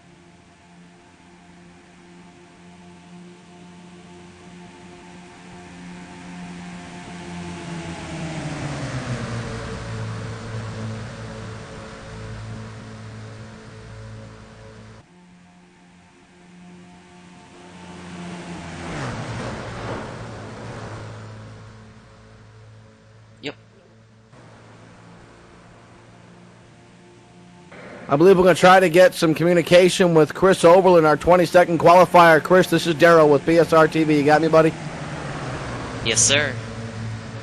Chris, not the way you wanted your Daytona 500 to end up. You wind up with a car on the trailer, but at least you were in that top split, buddy. A lot of people would love to trade spots with you. Yeah, definitely, and I'm thankful to be, even in the race. Had a little bit of bad luck there, but it's Daytona. You can't do much about it. Thought I was through that last one, but you can never be sure. And nothing is ever guaranteed here at Daytona. Now that you're out of this one, who are you watching? Who are you looking for to take home the win?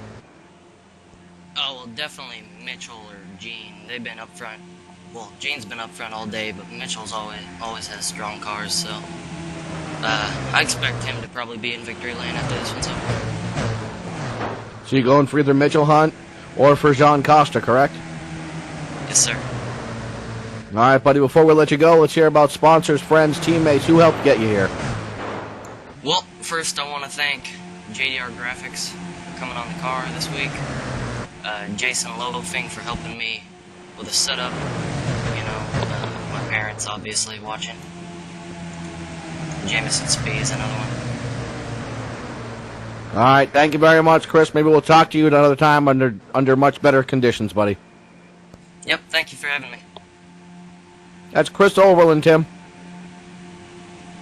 And he would like to be out here still battling side by side, but a tough break for him. We do have a side-by-side battle here, Daryl. The 23 up here in about 7th place, the 14 right behind him.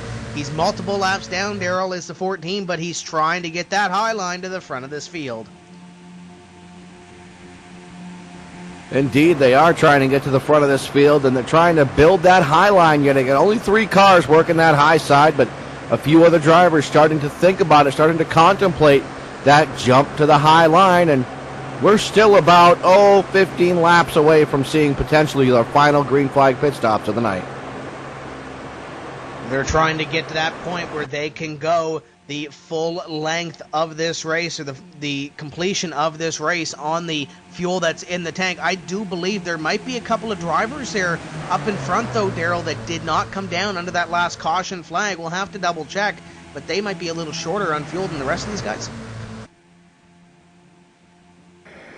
I believe you're correct, Tim. And that's going to be it's going to be a situation that these drivers will have to watch after, because they would only be 3 or 4 laps away from running out of fuel. We'll have to see as the laps tick on, as we work 143 right now, and I believe these guys can go, I think we mentioned just over 40 laps if you really stretch it under the green flag conditions. So these guys are going to really open the pit window in about a dozen laps or so. If these guys have to come in now, it's going to kill their strategy. It certainly will, because now they're off cycle with everybody else, and they still have to make that last pit stop. It would be brutal. Ideally, you can make another 10, 11 laps or so, then come on down, make that final pit stop, and just stay out there and have what you have.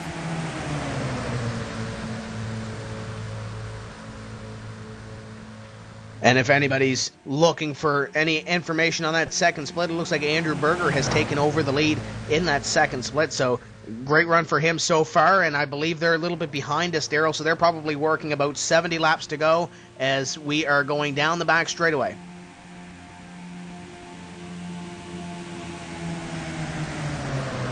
We're hearing Andrew Berger has just encountered some difficulty, and he's no longer leading. The car is faced in the wrong direction at least once throughout the course of the last couple seconds. So Andrew Berger, tough break for him in split number 2. In split number 1, Mitchell Hunt still our leader. Hunt leading Wright, Costa, Gilbert, and Lewandowski, your top 5. But look at the high line. Here it comes. Danny Hugel going to lead it up on that high side. He's got 3 cars in that lead draft, including himself. He's going to need a couple of more horses, but right now holding his own up there just outside the top 5.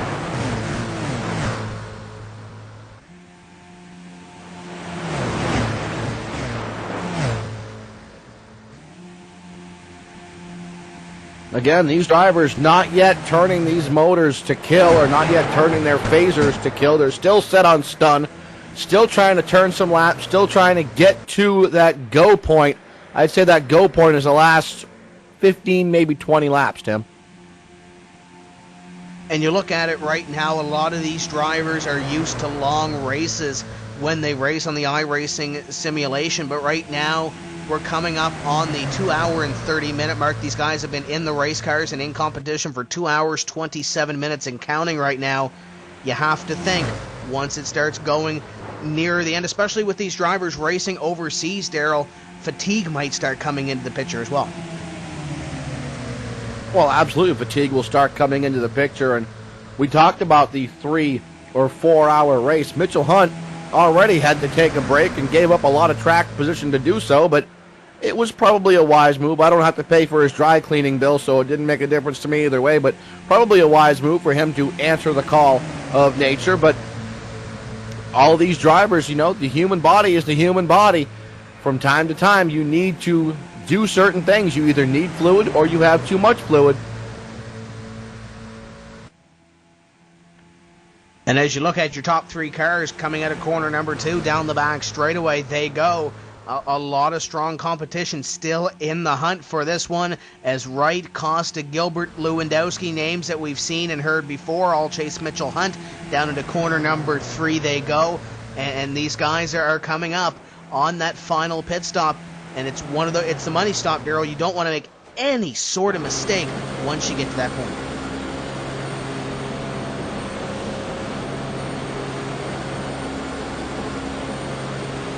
You're right, in car, Steve Wright getting a good look at the back bumper of Mitchell Hunt. Right behind Steve Wright, we have Jean Costa. As you wanted in-car views, you got in-car views. Mitchell Hunt leads this field, but Steve Wright, give us a ride at Daytona.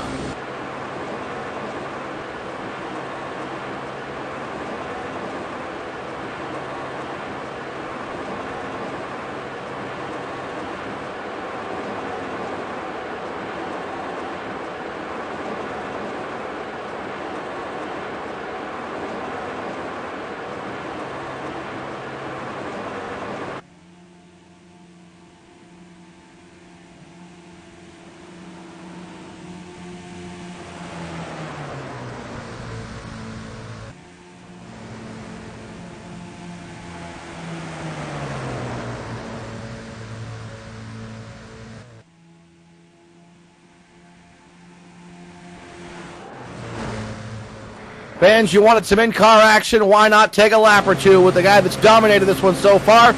Let's go in-car with Jean Costa.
Just 50 laps remaining in the Daytona 500.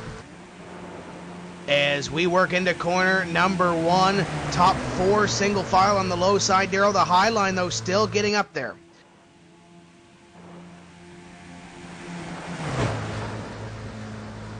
$50 laps remaining here in this one, and still, Tim, I don't think it's go time for a lot of these drivers yet.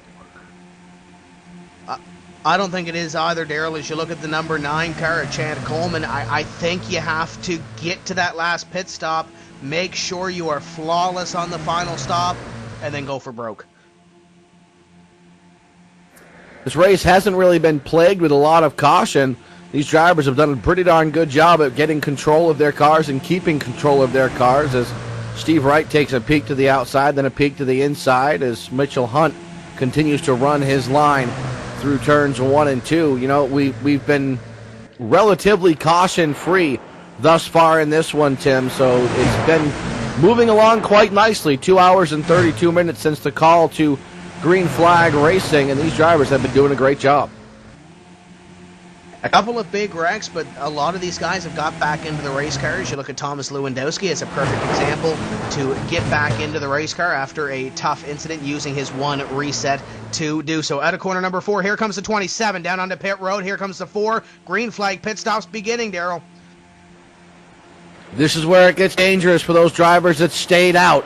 The drivers that pitted, they are in great shape. They can go another 10, 15, maybe 20 laps before they have to pit. But the drivers that stayed out, they have to pit, and they have to pit now. And it would be a stretch, and I'm talking a big stretch, for them to make it the rest of the way. And the 27 is Steve Wright. At insult to injury, he overshot his pit box. The 4 rolls by as well. Boy, oh boy. Tough break for the 27 is Steve Wright. Now this time by, I believe, Daryl, I see the hand of Mitchell Hunt out the window, your leader. Thomas Lewandowski as well. We have wholesale pit stops coming on 153. I don't think Costa's going to come down with him. I think Costa stays out on the racetrack, and he does. But here comes Lewandowski and Hunt. Oh, Lewandowski messed it up. Oh, boy. What do you think, Tim? Unsafe pit entry there, buddy? I would say so. He's trying to get all the grass off those tires, trying to go back and forth, zigzag that car down pit road. I don't think it's going to work, though. He's going to have to come down, and he might have flat spotted those tires. He may have to take 4.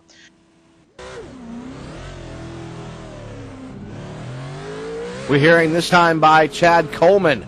Has thrown the hand up in the air. Coleman looking to pit this time by. He's worked his way down to the inside line, so he'll be able to peel off out of turn number 4 and make the pit stop. And as a result, here comes John Costa as well. Oh, around goes the 36. The 36 around. Costa's still going to come down onto pit road. This is going to be a yellow. And we got one more car spinning up here as well. I believe that's the 38 of Michael Elliott. Hard into the back of the Xlander car. I do believe he made contact with the wall. No, the 37 comes down. Christopher Smith. I don't know if he wasn't anticipating what was happening in front of him, but the 38, he just runs into the 38 in the tri-oval.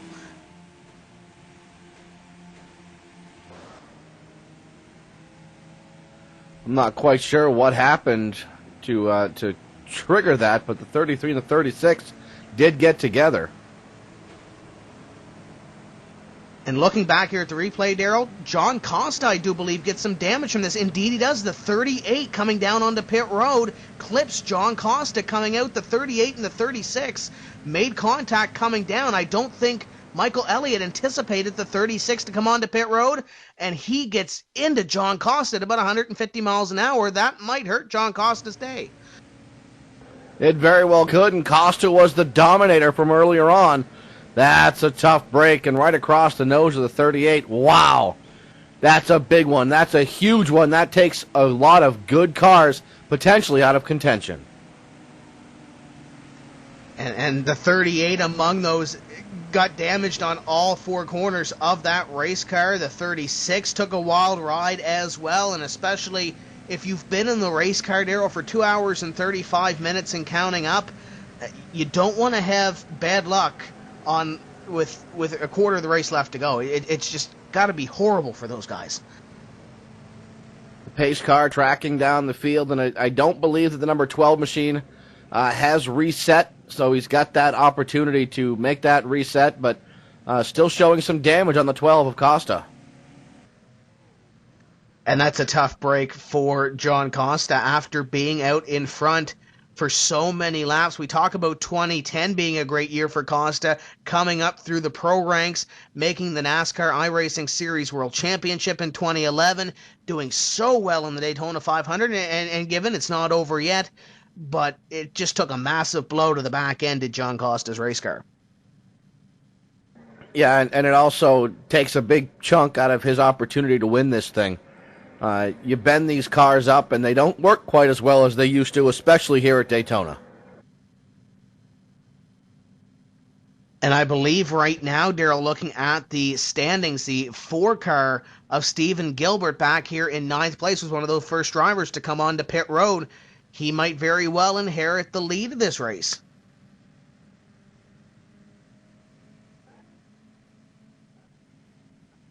So it looks like everybody's going to be heading down pit road, at least those that still need to pit.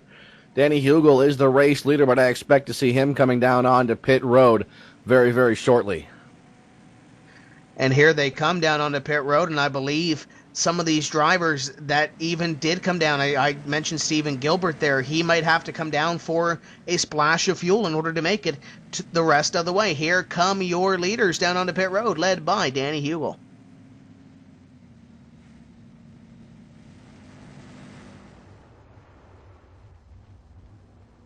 Hugel overshot. He had to back up into his pit stall. That's a tough break for Hugel. That's going to slow this pit stop down.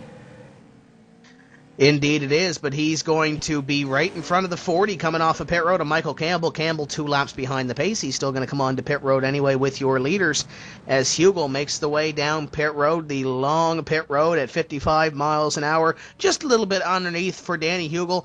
Wants to be safe, goes 53 miles an hour off of pit road, and he will rejoin the field.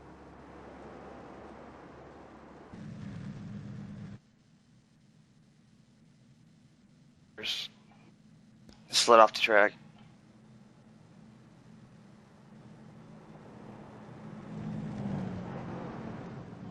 We believe Tim Terry might have booth-to-car communications with our driver of the number 1 car, Thomas Lewandowski. Tim? Thomas Lewandowski, it's Tim Terry up here in the PSR TV booth. You got a copy? Yeah, how's it going? Have to ask you about the little grass cutting that went on a little bit earlier. What happened there?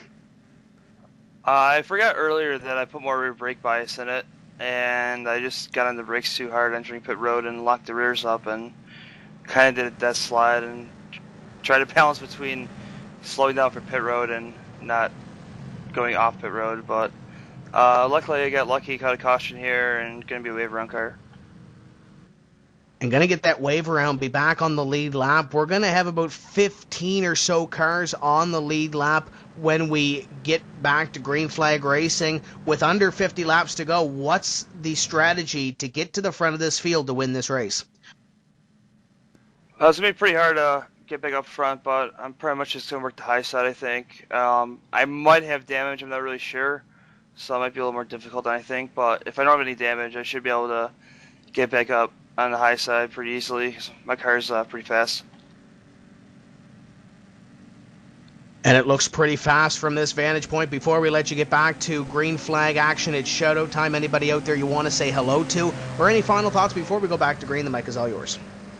I'd just like to thank my sponsor, Wrangler, JR Motorsports, Dale Earnhardt Jr., all my friends over at the drill aisle for helping me out here for this race in DWC. There we go. Thomas Lewandowski going to roll off from 17th place on this restart. And Daryl, he mentioned that it's going to be a long ways to go to get to the front of this field, but if any driver is going to do it, I'd bet on that number 1 car. I would too. I wouldn't be surprised to see that number 12 car work his way up through as well. I think John Costa's coming down to get some repairs done and get back out onto the racetrack. And John Costa has been strong all night long. Don't be surprised to see him up there as well. I don't think that rear end damage is going to hinder him a whole lot. Of course, we'll see in about a minute or so when we go back to green flag racing. But that number 12 of John Costa, don't count him out. Don't count Thomas Lewandowski out. Look at Anderson Pace. He got back out in the 12 of Costa may have gotten the end of the longest line penalty, and Mitchell Hunt riding on the apron, trying to save a little bit of fuel here, Tim.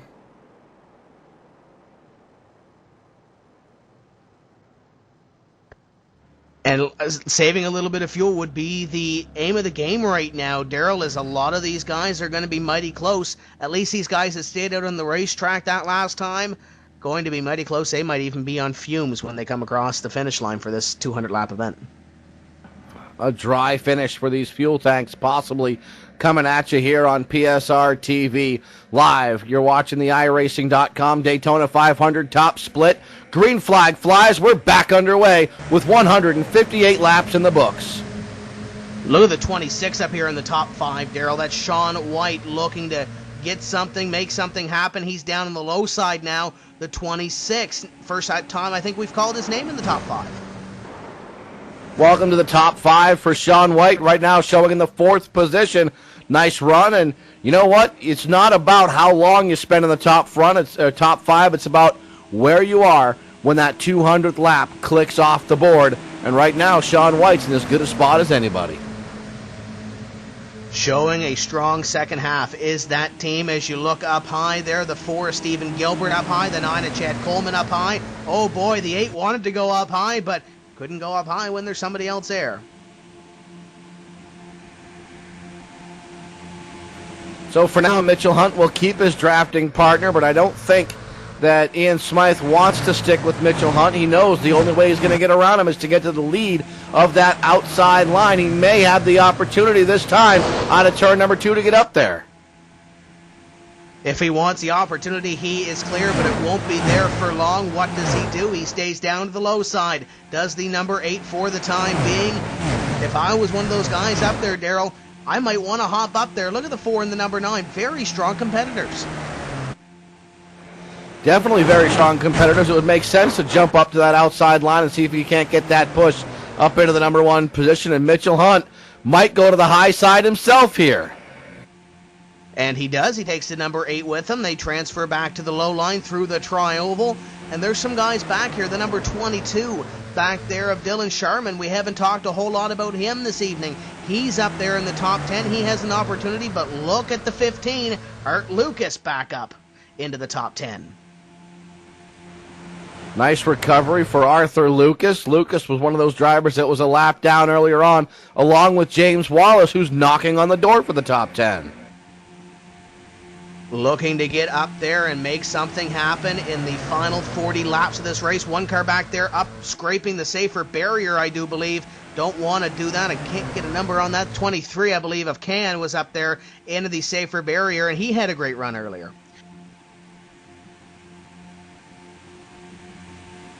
It's almost throwdown time. 39 laps remain here in this one. I'd say with the last 20 laps, it becomes go time, and that is where we will likely see the condensation of caution flags, if you will, as the yellow flags should start to fly very, very soon here in this one. And looking back here, Daryl, Thomas Lewandowski having more problems in the number 1 car. He came down pit road. He had a black flag for, I believe, too fast entering pit road. It looks like we're seeing, and he comes down to serve that black flag, Daryl, and he's fast entering pit road again. He's not on the racetrack right now.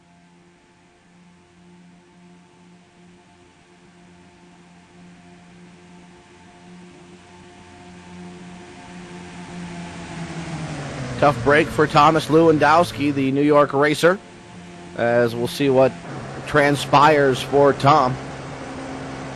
You ride the roof cam of Chad Coleman's number 9 machine as he jumps around this racetrack. Is very, very bumpy here at Daytona. We talked about this earlier on, as now we start to get closer to go time, Tim. The bumps here at Daytona become a factor in and of themselves.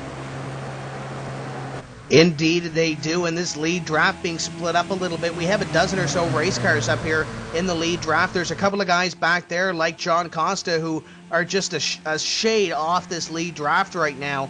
So it's time for these guys to go. Art Lucas goes down to the low line in the number 15 car, looking to gain a couple of positions after being on the high line for the last 5 laps or so.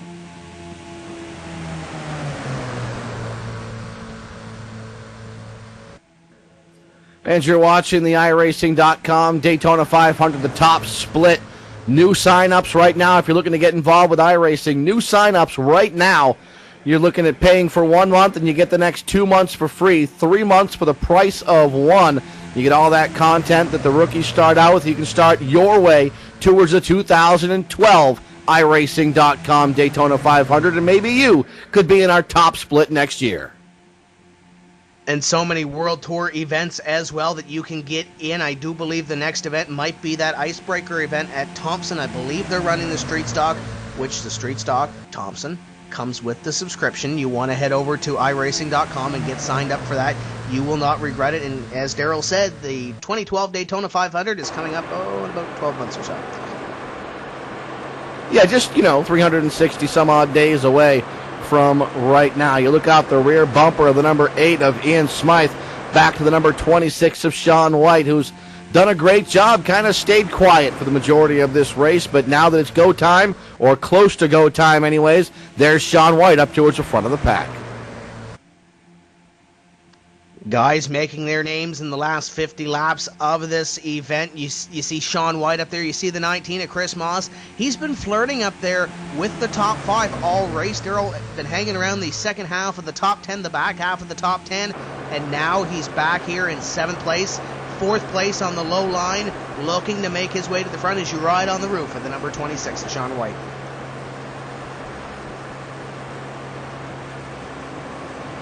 And Tim, now that it becomes go time, we talked about the bumps here at Daytona. The racetrack itself becomes its own opponent, doesn't it? Indeed it does. These guys in the first pack are going side by side. If you're back there in the second pack, your Costa pays. A lot of strong cars. You got to go. Oh boy, little contact being made at a corner number 4. Everybody trying to get back into line, and it looks like everyone will survive. But that was close, and that's what we're heading towards. We're heading towards incidents like that. We're heading towards guys pushing and shoving a little bit. Yeah, we're just over 30 laps left to go in this race. I believe we're looking at about 34 laps remaining in this event. You need to go and you need to position yourself to get in a place to win this race. You're not going to win this race right now running 12th, 13th place. You got to get up there, and some of these guys are going to be short on fuel. Maybe that's why Costa and Con are back there. Maybe they're trying to conserve a little bit of fuel. Maybe they're trying to get a little bit of draft as the 26 almost gets up into the 9 off 4.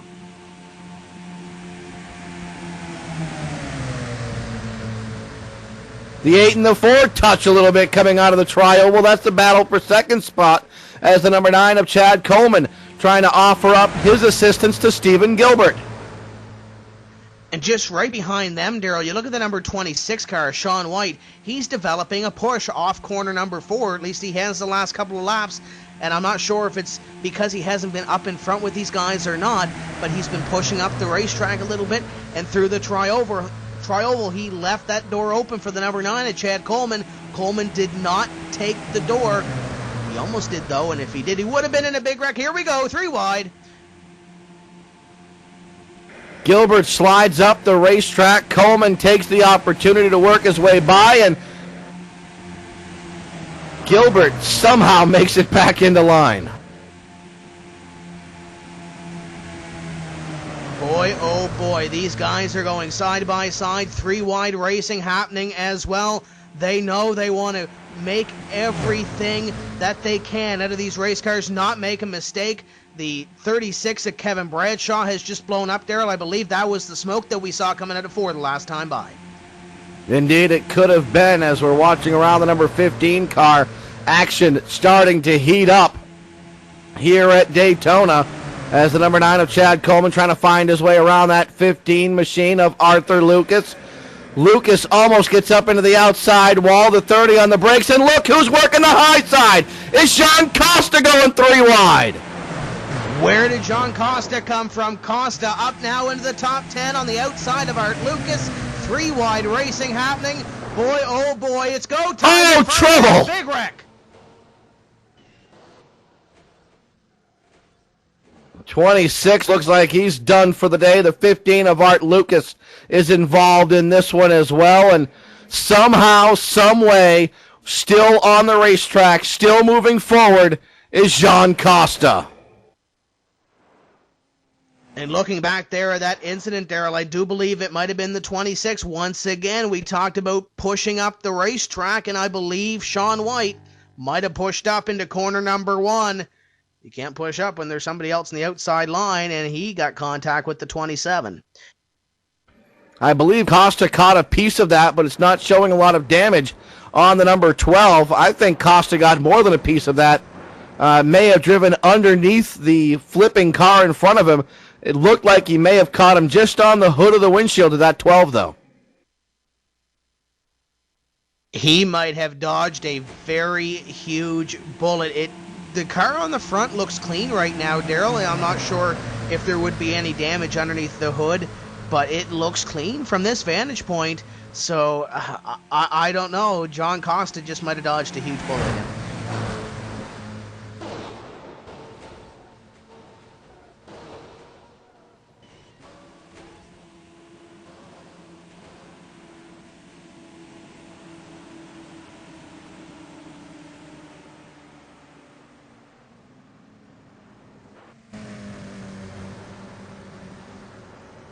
So here we sit, Tim, 30 laps to go. We're going to be 29 next time by the stripe.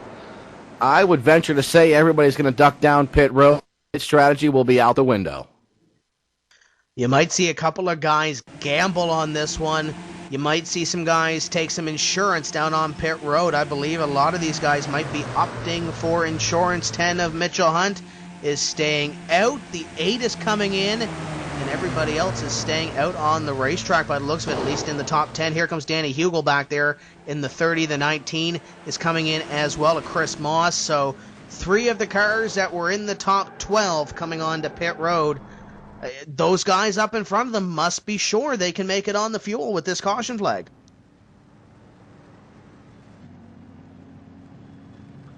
They needed this yellow flag to make sure they could make it. Mitchell Hunt was trying to save fuel, and this is going to save him the fuel that he needs. And what an amazing drive up through this field by Jean Costa. Your top 5, Mitchell Hunt, Dylan Sharman, James Wallace, Stephen Gilbert, and look at that, the number 12 of Jean Costa. And right behind him, we have a whole lot of talent sitting there as Costa will move back behind Chad Coleman. So Coleman might be scored in the 5th place position as these guys are swapping positions back here. Nevertheless, Coleman, Smythe, Souza, Kahn, and Smith, your top 10 the last time by, or at least rounding out the top 10. A lot of strong competition in that second half of the top 10. Could very well upset one of these guys near the front.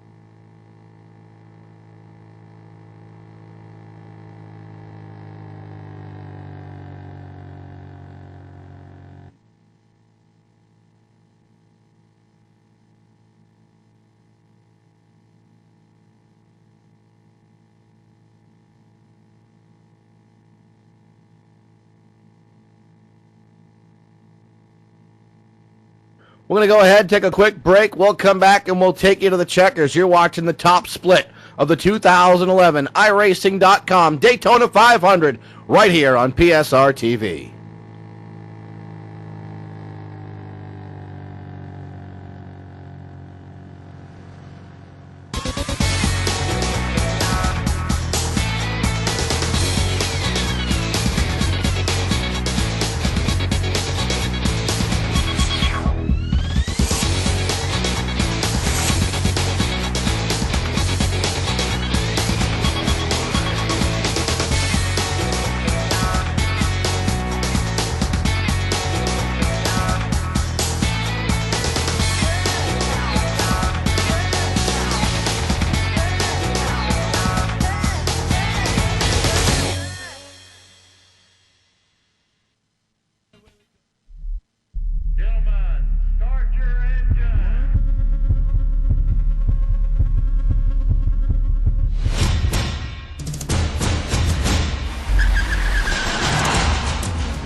iRacing.com is the premier online racing simulation featuring head-to-head competition on your PC.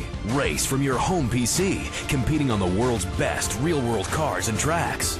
Thousands of race fans and scores of pro racers like Dale Jr. and Justin Wilson are already racing at iRacing. Experience the thrill of victory yourself and go racing today at iRacing.com.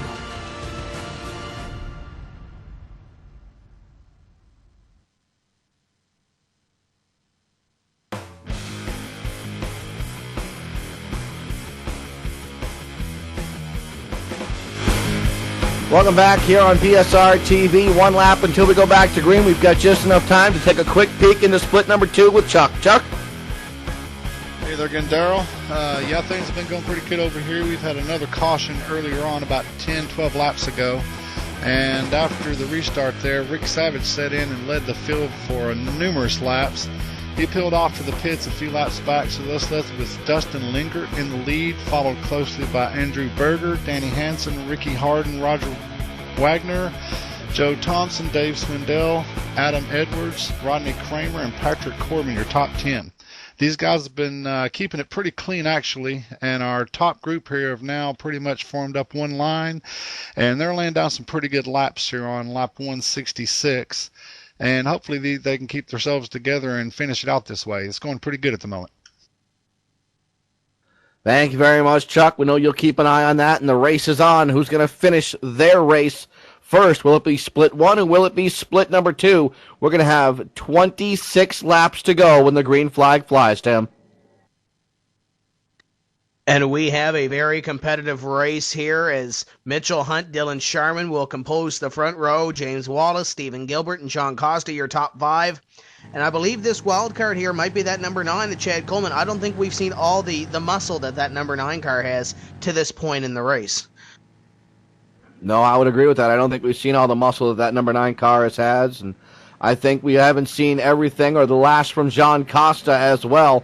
I think Costa starting or restarting third on that inside line. That's a very good place to be. Here we go to the stripe. Green flag flies. We are back underway. Nice restart for Mitchell Hunt.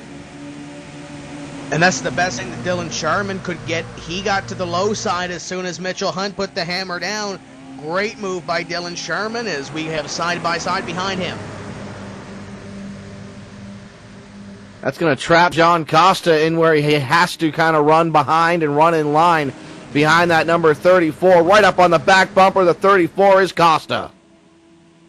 Right up on the back bumper, trying to make a move. Meanwhile, the 4 and the 9 on the outside, trying to make some progress outside. They're up to the third place car, the 34 of Wallace.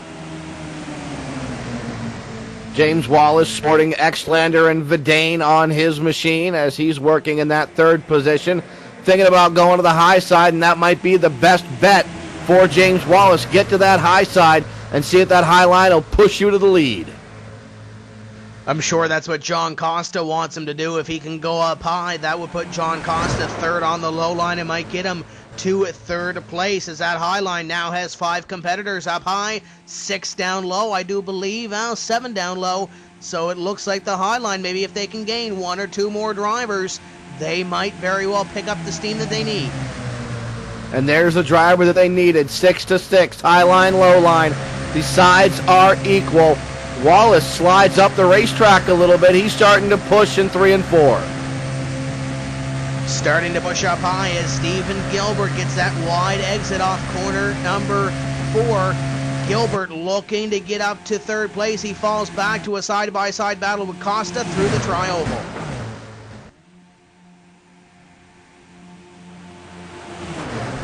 Wallace trying to find room on that inside line, but he's got the number 22 of Dylan Sharman right ahead of him and the number 12 of Jean Costa right behind him. Wallace might want to try to get to the outside as quick as he possibly can.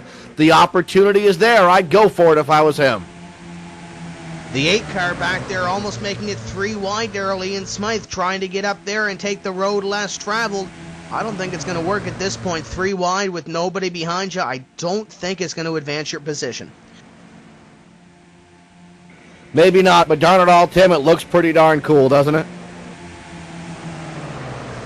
Oh, it does. He's trying to get those positions, and I believe he wants to put himself in a position to win this race, and I believe that's what the guys in front of him are trying to do, and so far they're doing it. Oh, contact made 9 up the racetrack. We're 3 wide.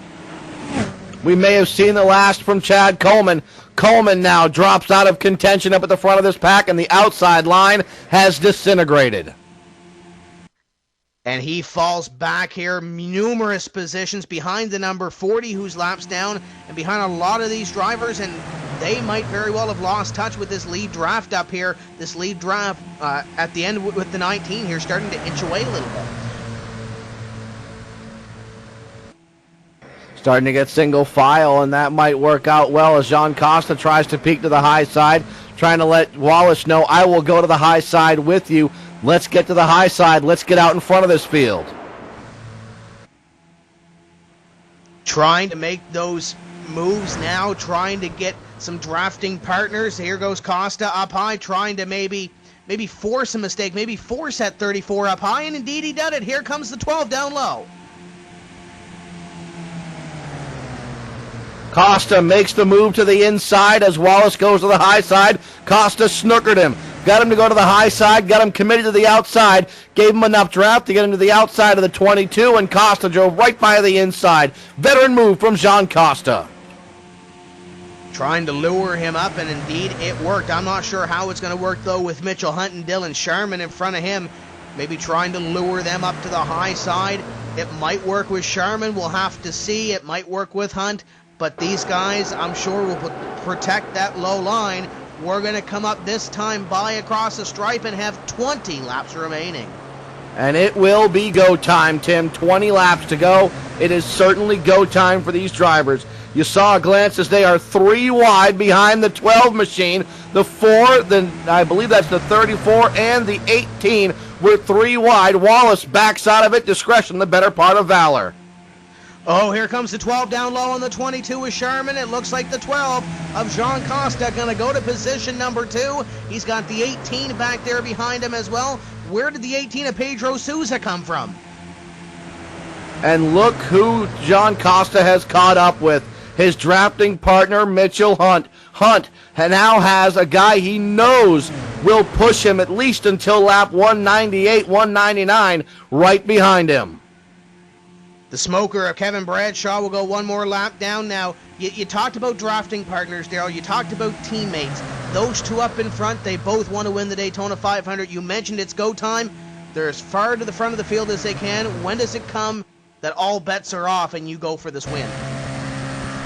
Well, here's the problem. If a yellow flag flies in the last 5 laps, we could be done. So if you're Jean Costa, when do you make that move? I don't think you make that move any earlier than you absolutely have to. I think you wait till at least 10 laps to go. You mentioned if we get a caution with about 5 laps to go, there's no overdrive rule. We will finish this race under the caution flag. So I do believe if you are that 12 car Acosta, you have to wait till probably about 10 laps to go. Once we hit lap 190, I think it's probably fair game, but you got to time the move right. If not, you might be going to the rear of this pack. And you also have to monitor that high side. That high side could trap you in. So you have to monitor that high side if you're Jean Costa. Costa trying to watch all angles, trying to watch ahead of him for a mistake from Mitchell Hunt, trying to watch behind him to see where that high line is coming, and also keep an eye on Pedro Sousa. We haven't talked a whole lot about Pedro Sousa here this evening, and that's because he hasn't been up in the top 10 a whole lot this evening. I believe he's running NVIDIA on the front end of that race car, so he's looking to bring that car to the front of this field. It's just a matter of where he goes. Does he go to the high line? Does he bring some guys up there, or does he wait for Jean Costa to make a mistake? I think if you wait for Costa to make a mistake, I think you're going to be waiting until lap 201.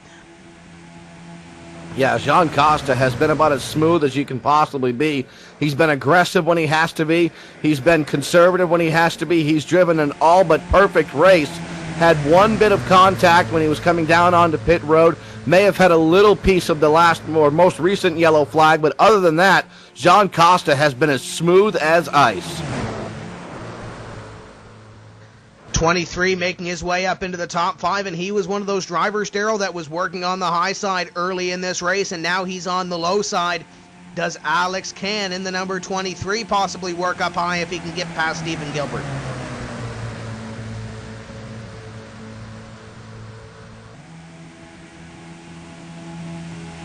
High side starting to lose just a little bit of momentum as Gilbert leads that high side charge. I think somebody from the inside is going to have to make that commitment, make that move to the outside line, and try to get something to work, and I think it might be John Costa. Costa looks to the high side. Pace car is Yellow out. flag. We're under caution flag, so that will slow the field down once again, and we'll likely have a start there with about a dozen or so laps to go. This one's going to be exciting coming down to the end. Well, this should be interesting as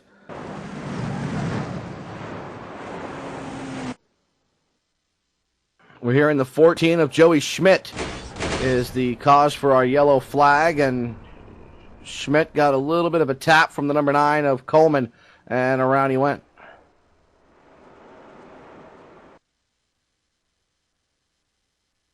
And looking back there, Daryl, I'm not sure if he got any contact with the top of that car of the number 9, the Chad Coleman, but once that 14 went up into the wall, he comes back down the racetrack. I'm not sure if Coleman has any front-end damage to that race car. I think Coleman might have used his one reset, though, which could very well spell the end of the night for Coleman after being up in front and one mistake, putting him 3 wide on the outside line, puts him to the back, and very well possibly out of contention for this event. We'll see if anybody takes the opportunity to pit. I don't think many people will take that opportunity. Mitchell Hunt stays out. Costa stays out. Looks like pretty much everybody will stay out on the racetrack. No need to pit here as the 40 car ducks down and then ducks back up. Looks like nobody will take the opportunity to pit here. A lot of these guys in the back sporting damage. You talked about troopers. You talked about racing instinct. The 9 of Chad Coleman's beat up on the front end of that race car. I know we saw the 36 out earlier of Kevin Bradshaw. He's 17 laps behind the pace, Daryl. I think he's done now. He had contact with the 14 after the 14 came down the racetrack. So he's done. But a lot of these guys in the back staying out and trying to gain those extra positions.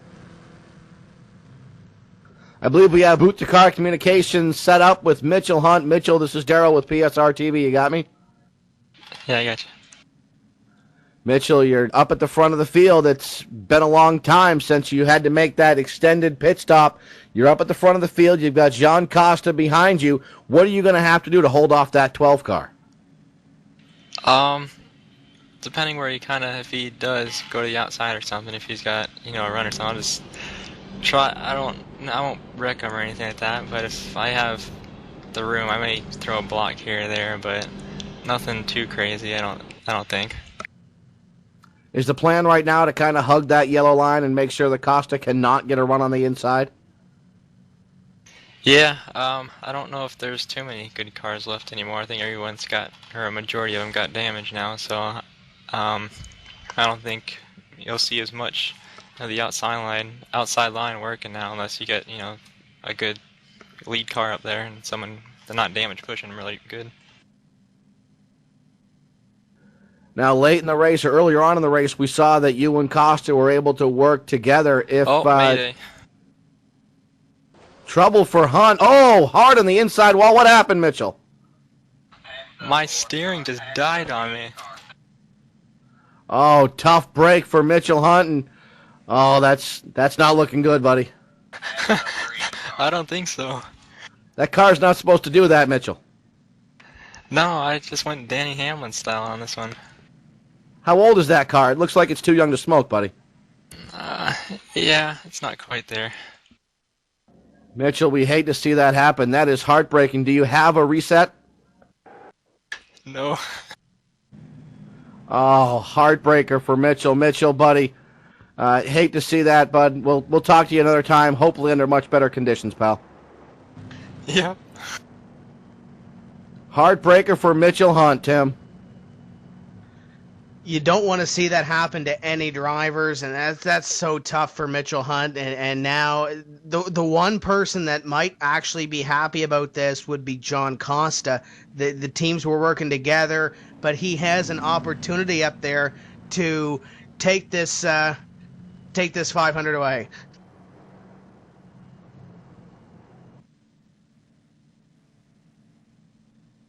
Chuck is over there in split number 2. Let's get another live look in with Chuck. Chuck? Yeah, Daryl, let me see if I can explain what you're seeing here. Our leader is Andrew Berger, but the car you see in line here leading would be Rick Savage. Rick pitted on lap 161, and it took the field to lap 174 to come up behind him. Berger decided to hang in behind Rick here and has been pushing him. Rick is in the 15th position, which Berger is leading. Ricky Harden is in 2nd. Danny Hansen is in 4th. But also in this mix, you see the 32 car. That is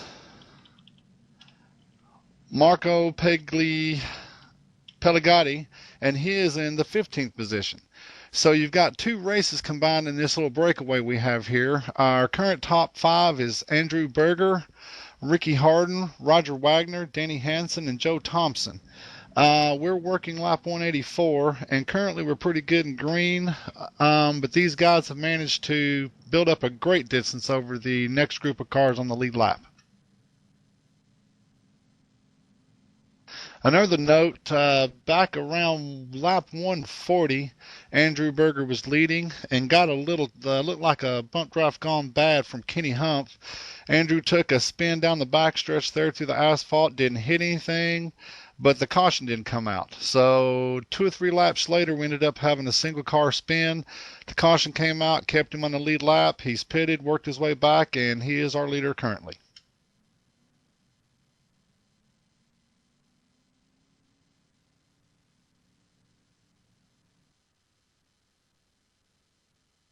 Thank you very much, Chuck. Great report from split number 2 as we are getting set to return to green flag racing, and we're going to have 12 laps to go. Tim, wasn't it you that said about a dozen laps left?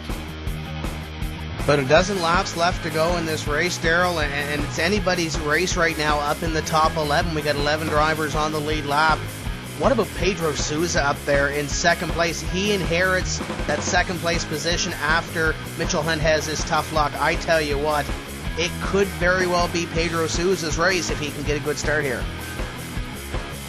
And right now, John Costa is screaming, "Please don't interview me. I saw what happened to Mitchell Hunt. Don't you dare interview me right now." We already talked to him twice here this evening, and I don't think anything bad happened. Well, he was involved in that incident there with, I believe it might have been the number 38 getting that crinkle on the rear end. So he dodged one major bullet so far. I don't know if he could dodge another one.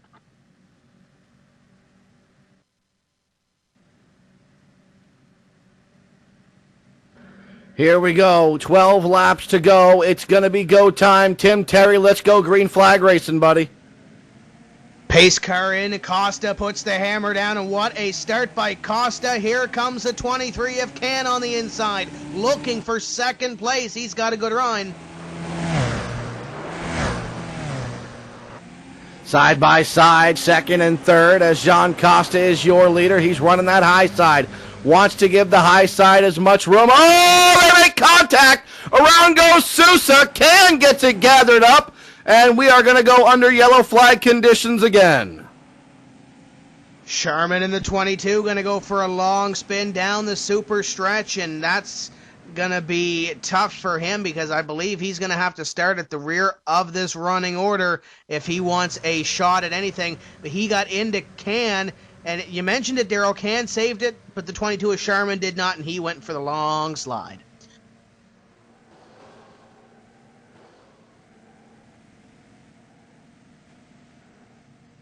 That'll bring us back under yellow flag conditions. John Costa may wind up with this win, and it would be a very well-deserved win.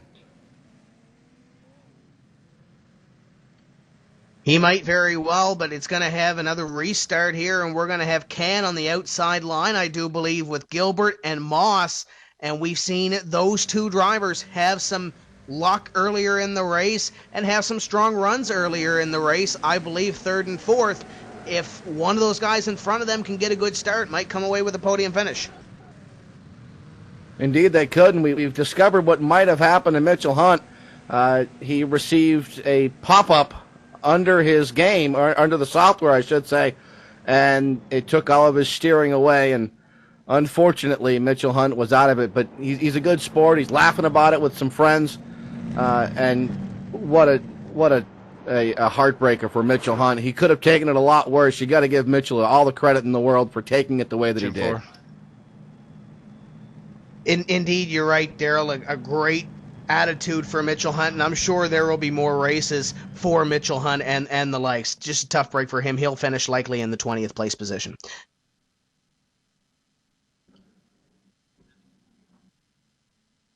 Ten to go in split number 2. We're under yellow flag. Let's pitch to Chuck with split 2. Chuck?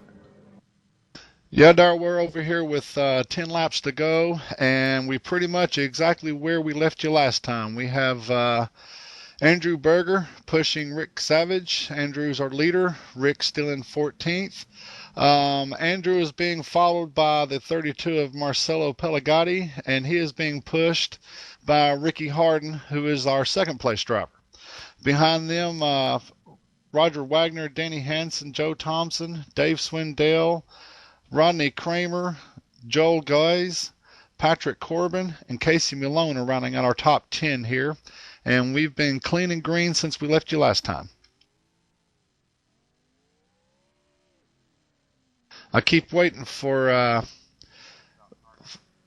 the number 8 of Ricky Harden to see if he's going to follow the 32 of Marcelo Pelagatti a lap down in 15th, or is he's going to try to make a move here soon and see if he can't catch up to Andrew Berger and make a race of this near the finish line.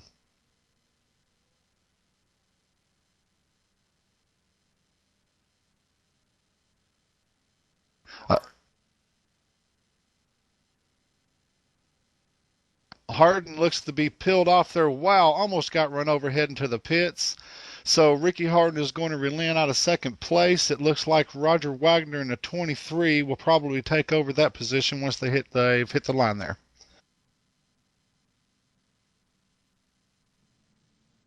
Actually, I'm showing Danny Hansen is running in second. So Roger Wagner is filling up the third spot now.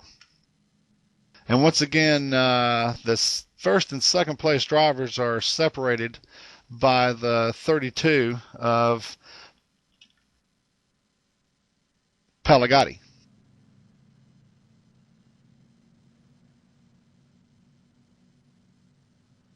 Yeah, I'm getting a report that it looked like the 8 stop may have been a quick gas and go. It wouldn't surprise me the way some of these cautions have been hitting these guys odd. There's been a great deal of different pit strategies over here, and the one who has worked that to his best advantage is certainly Andrew Berger earlier at the current time in car number 1.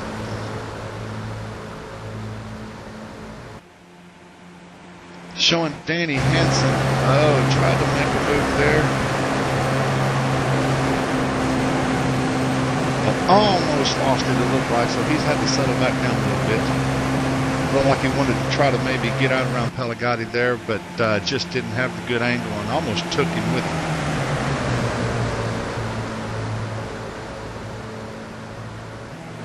Coming to the line here, we'll start working lap 194.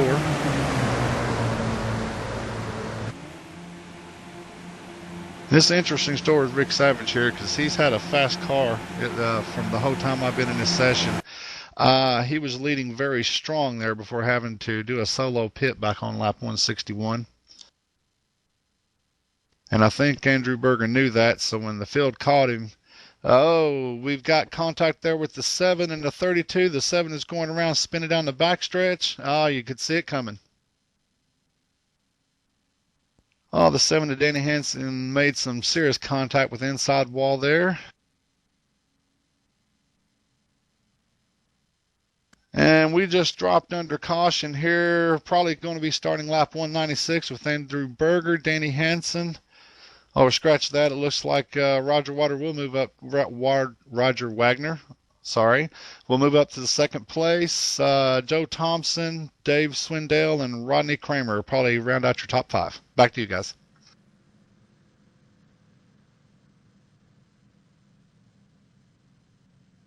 Thank you very much, Chuck. Sounds like split number 2 has got some exciting action going on, and split number 1 is about to kick this whole thing up. Pace lights should be going off next time by your top 5. Jean Costa, Alex Can, Stephen Gilbert, Chris Moss, and Danny Hugel. 6 through 10 see Ian Smythe, James Wallace, Chad Coleman, Christopher Smith, and Dylan Sharman. 10 drivers still remain on the lead lap, and that means 10 drivers with a legitimate shot to win this thing. And you know what? There may be 11, 12, 14, 15 drivers with a legitimate shot to win this thing with the way things have been going. And with the pace car lights off now, we're doubled up going back to green. I believe there's at least a half dozen drivers that don't have damage that legitimately have a chance at winning. I'm not sure how bad that number 9 is back there, Chad Coleman, but he's going to have to do a lot of digging in order to get up here to the top of the scoring pylon. Costa and Can. Costa got a great start the last time. Can going to have to keep up. The 19 and the 4, we've seen strong runs from them earlier in the race. It's just a matter of who gets going and who finds themselves in the line that will take them to, if not victory, possibly a top 3 run, maybe even a runner-up finish. These drivers have a lot of decisions to make, and they don't have a lot of time to make them. When we get the green flag, there will be 7 laps remaining. 7 laps to go here in this one. Costa and Can will be side by side for this restart. My goodness. And Alex Can, we've seen him work on the high side, Daryl. If you remember back, I believe it was our second green flag run that we had. That 23 car was a rocket ship on that high side. Stephen Gilbert's been fast on the high side, but he's going to start on the inside line. Chris Moss in the 19's been good out there as well. It's just a matter of who gets a good start and who is pushing who to get themselves to the end. We are going to come down, take the green with 7 laps remaining.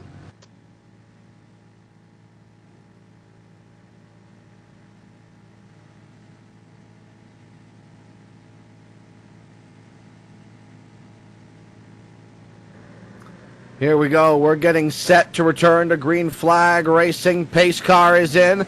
Green flag flies. Costa out to the early lead. Alex Can drops in right behind him. Great move by Can to get that second place position. Now the 4 and the 19. They battle side by side, and if the 19 can't get any help, he might go to the rear because here comes the 8 car. Smythe trying to fill the hole. Not going to do it. Now, who will roll the dice? Who will go to the high side? There's 5 cars in this lead breakaway, and already it looks like Stephen Gilbert trying to go to the high side. Smythe trying to go to the high side with him as well. It's going to be 2 by 2 behind Costa. Gilbert's worked up high already this evening, but Smythe's going to fall back into the low line. That could kill the chances of the number 4 working up high. Can, and now the 19 working down low. The 8's going to be there as well.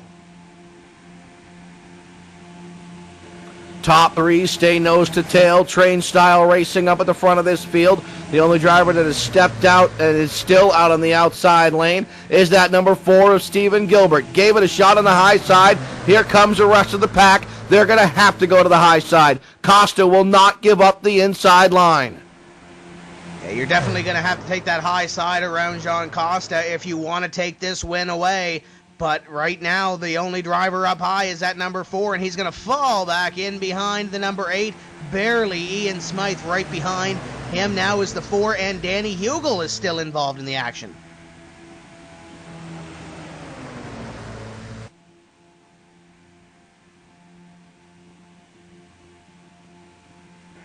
Costa continues to lead. Alex Can sits behind him. 3rd is Chris Moss. 4th is Ian Smythe. 5th belongs to the number 4 machine of Stephen Gilbert.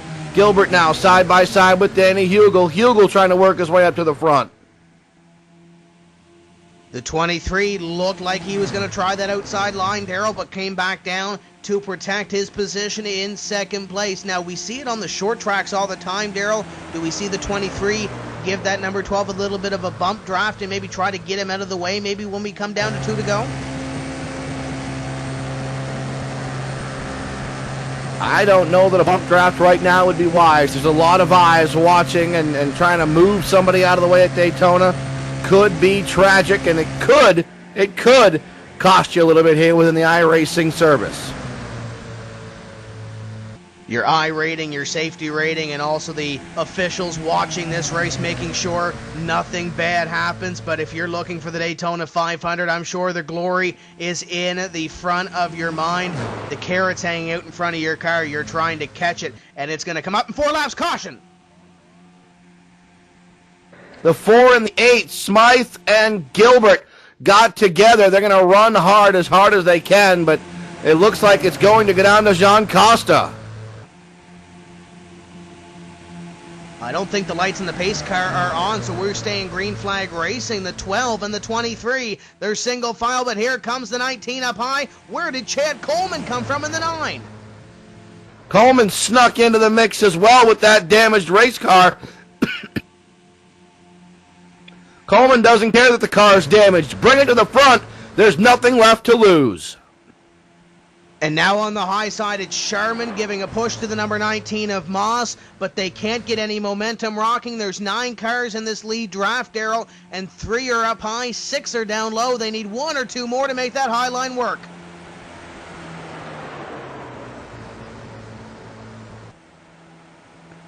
They're going to need a couple more takers up on the high side. Costa drifts up in turn 4 just a little bit, possibly trying to bait Alex Can to stay behind him. The 9 car of Chad Coleman pushing that number 23 of Can. Sticks in the air, 2 to go, that time by. It's go time now. Can Costa hold on for the final lap and 3/4? If the caution flies, this race is certainly over. Costa trying to hang on to the inside line, trying to use that yellow line, the double yellow line, as his new best friend. They work their way into turns 3 and 4. They will climb the banking here at Daytona. White flag is in hand. Last lap, next time by the stripe. Dylan Sharman falls off the high side. That leaves Moss as the only driver up high. Up high goes the Wallace, number 34. White flag inside of John Costa. 1 more lap around the Daytona International Speedway. 2.5 miles left to go. The 30 of Hugel. Now on the inside of the 19 of Moss, looking for position number 4. Coleman all over the back of Can and the number 23. Boy, oh boy, this is going to go down to the end. Daryl Morley, take us to checkers. John Costa continues to lead over Alex Can. Chad Coleman right there in line. Coleman looks like he can push, but I don't think he can lead a draft. Coleman could go to the high side and give it a shot, and he might be the guy to try it. Big wiggle, Hugel down through the grass. They touch behind him. They're spinning behind your race leaders. They're going to bring it all the way down to the line. Costa, your leader. Here comes Alex Can. Can will look to the high side as they work out of turn number 4. Costa now down through the tri-oval. Should have it locked up. The Daytona 500 goes to Jean Costa. What a great run for the number 12, hailing from the Pennsylvania club. Jean Costa takes away the victory, and I tell you what a 2010-2011 season that this gentleman has had. He made his way up into the NASCAR iRacing Series World Championship by transferring in through the Pro, and now he wins the top split of the Daytona 500 for iRacing. Boy, oh boy, what a season so far Jean Costa has had. And the good thing for him, Daryl, is this season's only young. The dream season has just begun for Jean Costa. What a run for Jean Costa. Stayed at the front for the majority of this race. Started on the pole, or took the field to green, we should say, as a result of some strategy moves by the pole sitter and the outside pole sitter. And he made it all work. And you know what? The best drivers out there, Tim, they take opportunity and they turn it into success, and that's exactly what Jean Costa did tonight. Indeed, he has, as Costa rips up the infield here on the front straightaway. Congratulations, and I'm sure we'll talk to Costa in just a few moments' time.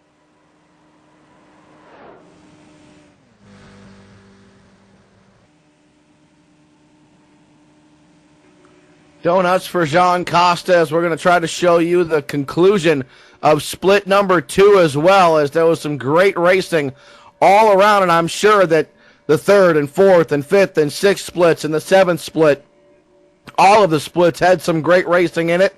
Unfortunately, we can only show you split number 1 and portions of split number 2. My friends, the best way to find out how good the racing is to get involved. Go to iRacing.com. Sign up today. Sign up tonight. Get involved in the racing action. You need a wheel. You need a computer. You've already got the computer. You can pick up a wheel at your local Best Buy. We're going to pitch it over as Jean Costa blows the motor up. We'll pitch it over to Chuck for the conclusion of split number 2. Chuck? Yeah, guys, we're getting ready to go back to a restart here with 1 lap to go. And we have Roger Wagner has resumed the lead because Andrew Berger had to pit, I do believe. And the pace car is peeled off there, and we're getting ready to head to the line. You've got the 23 of Wagner on the inside, the 20 of Dave Swindell on the outside, first and second, followed by the 19 of Rodney Kramer, the 8 of Danny Henson. Oh, we've got contact there. Oh, the 23 and the 20 got together. The 20 is up, caught up the 8. We've got a bunch of cars piling in here. The 32. Oh, these guys have been doing so good on this. And we finally had another big one. See if I can jump up here and see who is going to end up winning this. It looks like it may be Rodney Kramer here, and the car 19 may pull one out for us.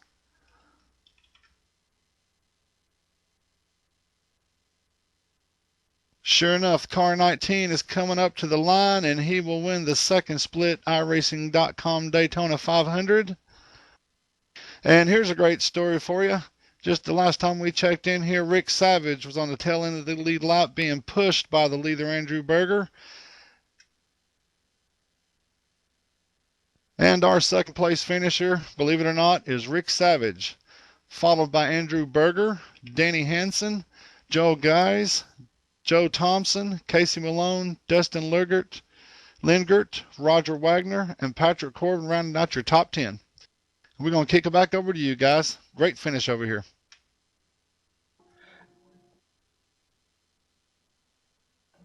And a great finish all the way around. Tim, what a fantastic race we were just able to witness. Jean Costa takes home the win. Alex Can takes home second. Chad Coleman is third. Fourth goes to Chris Moss. Fifth to Danny Hugel. Sixth was Dylan Sharman. Seventh goes to Christopher Smith. Eighth to James Wallace. Ninth to Stephen Gilbert. And rounding out your top 10, Nick Ottinger. And those are the drivers that finished on the lead lap. 1 lap down was Ottinger, as you mentioned there, Daryl, but a great finish to this race. A lot of tough running for some of these guys, but Jean Costa coming home with the win after leading 124 laps of this event. Tim, I do believe you've caught up with our race winner, Jean Costa. Go for it, buddy. Down here in Victory Lane with the Daytona 500 winner, Jean Costa. What a wild finish that was. Yeah, man, for sure. Wow. I mean, what a range of emotions, too. I mean, first of all, really, really bad luck there for Mitchell Hunt. I don't know what happened to him. Maybe his steering lock or something. Kind of looked like Denny Hamlin's deal in qualifying. Wow. I mean, just can't believe I'm in Victory Lane right now, honestly. I got the EOL there while I was pitting under green. Unfortunately, an accident came out just before I crossed the pit lane line, so that gave me an EOL penalty, similar to what Kurt Busch experienced in Watkins Glen. But yeah, then from there, I was just on a mission just to get to the front, and I got up to second, and I was just going to ride and try to get him on the last lap, but yeah, I mean, just bad luck for Mitchell. And a range of emotions you talked about, John. The 12 had a little bit of damage coming onto pit road with the number, I believe it was 38, and Michael Elliott getting into the back end. Talk about coming down onto pit road and that incident there. Yeah, I mean, it was quite strange. I mean, our spotters organized, me and Chad coming together on pit road on that lap, and I guess from what I heard, some of the other guys were trying to pit with us, and they didn't announce anything, and all I saw in my front mirror was just Chad kind of, he had to kind of like speed up to try to avoid it because somebody else was wrecking too. So it was pretty wild. The caution just came out, unfortunately, at a bad time for me, and I got the yellow alone. Now, the last 12 months for you on iRacing has been spectacular. You transferred into the NASCAR iRacing Series World Championship by making one of the transfer spots in Pro. GS Racing has been good, finished in the top 3 over there, and now winning the Daytona 500. What's next for Jean Costa? What's the next big accomplishment that you're looking to strike off the bucket list? Wow. Well, for sure, in that the NASCAR iRacing World Championship Series, I'm just looking to do good there and kind of establish my name a little bit. I'm definitely an underdog going into there. I mean, there's tons of great guys these guys are super good, and that's going to be the biggest challenge. I mean, just being able to hang with those guys will be my first, big step, I'd say for sure. And showing today that you can hang with the big dogs. Before we let you go celebrate the win, once again, if there's anybody out there you want to thank, any final thoughts from this evening's racing action, the mic is all yours. Thanks. Well, I just want to thank my teammates. I know myself, I put in at least 20 hours, working on the setup, and Jameson Spies, Jesse Atchison, Jason Loafing, they also themselves put a lot of hours into it. So, I also got to thank Thomas Lewandowski, Mitchell Hunt, Chad Coleman. We were all kind of working together there during that race. I got to thank JDR Graphics for painting the beautiful GoJoeyLogano.com car, and I also got to thank all the Brazilians actually for I know they were spectating this race over at the IVR League. So that about does it. I appreciate you guys putting on this broadcast. You put on a heck of a broadcast for sure. There we go, Jean Costa, your winner of the 2011 second annual iRacing Daytona 500. Daryl Morley, I believe you've caught up with our third place finisher. Couldn't get a hold of Alex Cam, but I believe Chad Coleman is standing by. Indeed he is. And Chad, didn't anybody tell you a damaged car can't run at the front at Daytona, buddy? Yeah, I had no idea it was that tore up. I knew it was a little down on speed, but I didn't know the front end of the car was caved in that bad. The last probably 5 laps, I thought it was gonna blow up. The oil temp gauge and the water temperature gauge were just pegged. I just kept my foot in it and hoped it made it. Well, it certainly made it. I've seen modifieds with more unbent sheet metal than you had on that car, and I think the reason it made it, you can't kill a Chevy, buddy. Yeah, I tried to kill it a couple of times. I'm not sure how many wrecks I was involved in, but there was a bunch of them. Some of them we missed, and then there's just some we just didn't have anywhere to go. Take us through those last couple laps. It got a little bit hairy a couple times for you, bud. Yeah, the last couple of laps were kind of calm, with, considering what we went through at the first of the race, dodging wrecks and dodging cars and getting knocked sideways on the apron. I mean, it was wild. It was a lot of fun though. I just wish we had a little bit better car at the end to try to make a move, but it was so tore up it wasn't going anywhere. I was just holding on to what I had. Well, you did a great job, buddy, and that gives you the opportunity to be here live on PSR TV. Let's hear about friends, family, teammates, sponsors who helped you get here, buddy.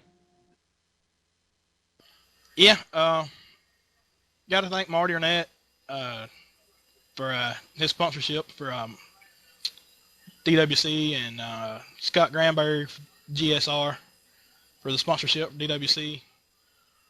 And JDR Graphics, JD Laird, for painting the car. Kid is really good at painting. Everything he's ever painted me looks great.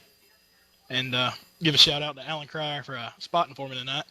He helped get me through a couple of those wrecks.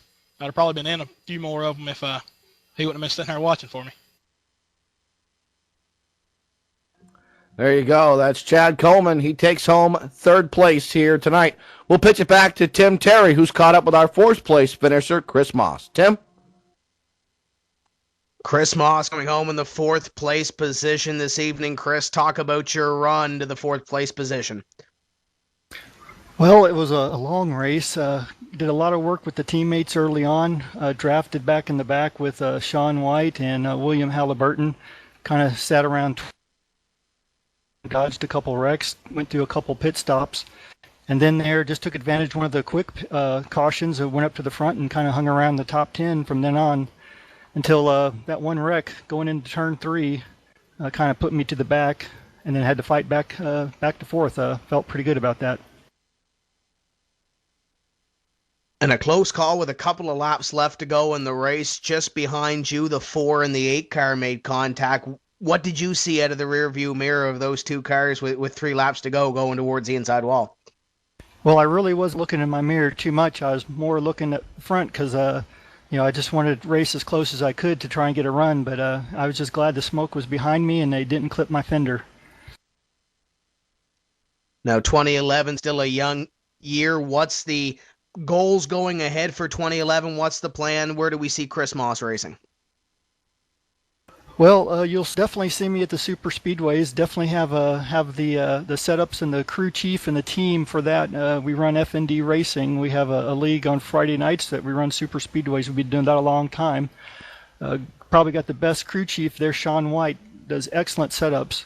So I just want to put a peg in there. Thanks, Sean White and Billy, for all the help and all the other F&D team members that were racing today. Now, you mentioned a couple of people there. Before we let you go, we'll let you have the opportunity to thank anybody else that might be watching out there on PSR TV, or any final thoughts from the run here this evening. Chris, the mic is all yours. Well, first of all, just thanks to everybody, at least especially the drivers, for the technical difficulties at the beginning. The patience to hang around and finally get in. But I'm glad iRacing got it all fixed up and we actually got to run it. And again, F&D Racing, it's a great place. All the guys that we run with, Monty Noyes, Dave Swindell, I know he had a great run there in the second split until something happened there at the end. But my hat's off to him for running a good race too. Remy Peralt and Dave Langman and Jim Orlando, Dylan Sharman, he helped there at the end too until I think his engine blew up. There we go. There's our fourth place finisher, the number 19 of Chris Moss. Daryl Morley, what a show that we saw here this evening at the Daytona International Speedway. Super Speedway racing at its finest. Indeed it was. It was some fantastic super speedway racing, and I believe we'll see if we can hook up with Danny Hugel, who was our fifth place finisher here tonight.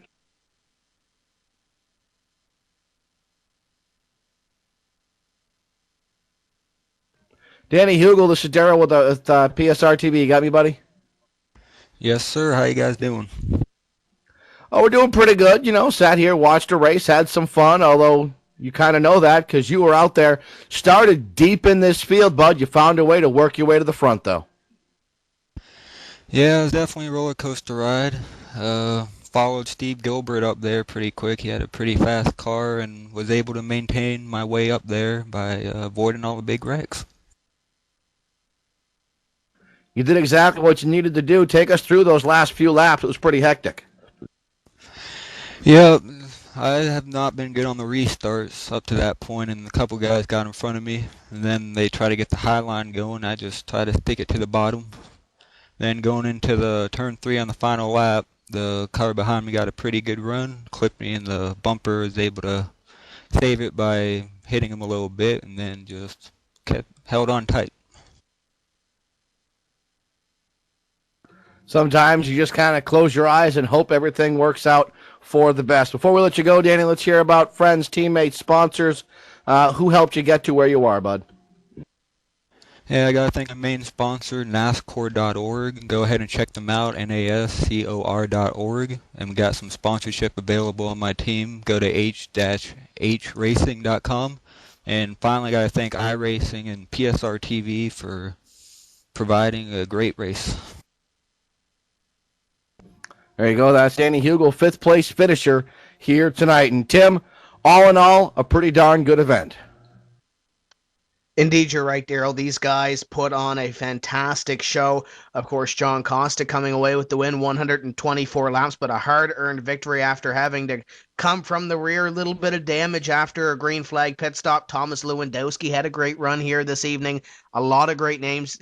Finished with some bad luck. Landon Harrison finished 4 laps down. Pedro Souza was up at the front of the field he finished 10 laps down. Just a lot of strong competitors having some bad luck. But overall, a great show at Daytona International Speedway. We can't get out of here without finding out once again what happened in that very exciting second split. Chuck, real quick, top 5 for your second split, bud?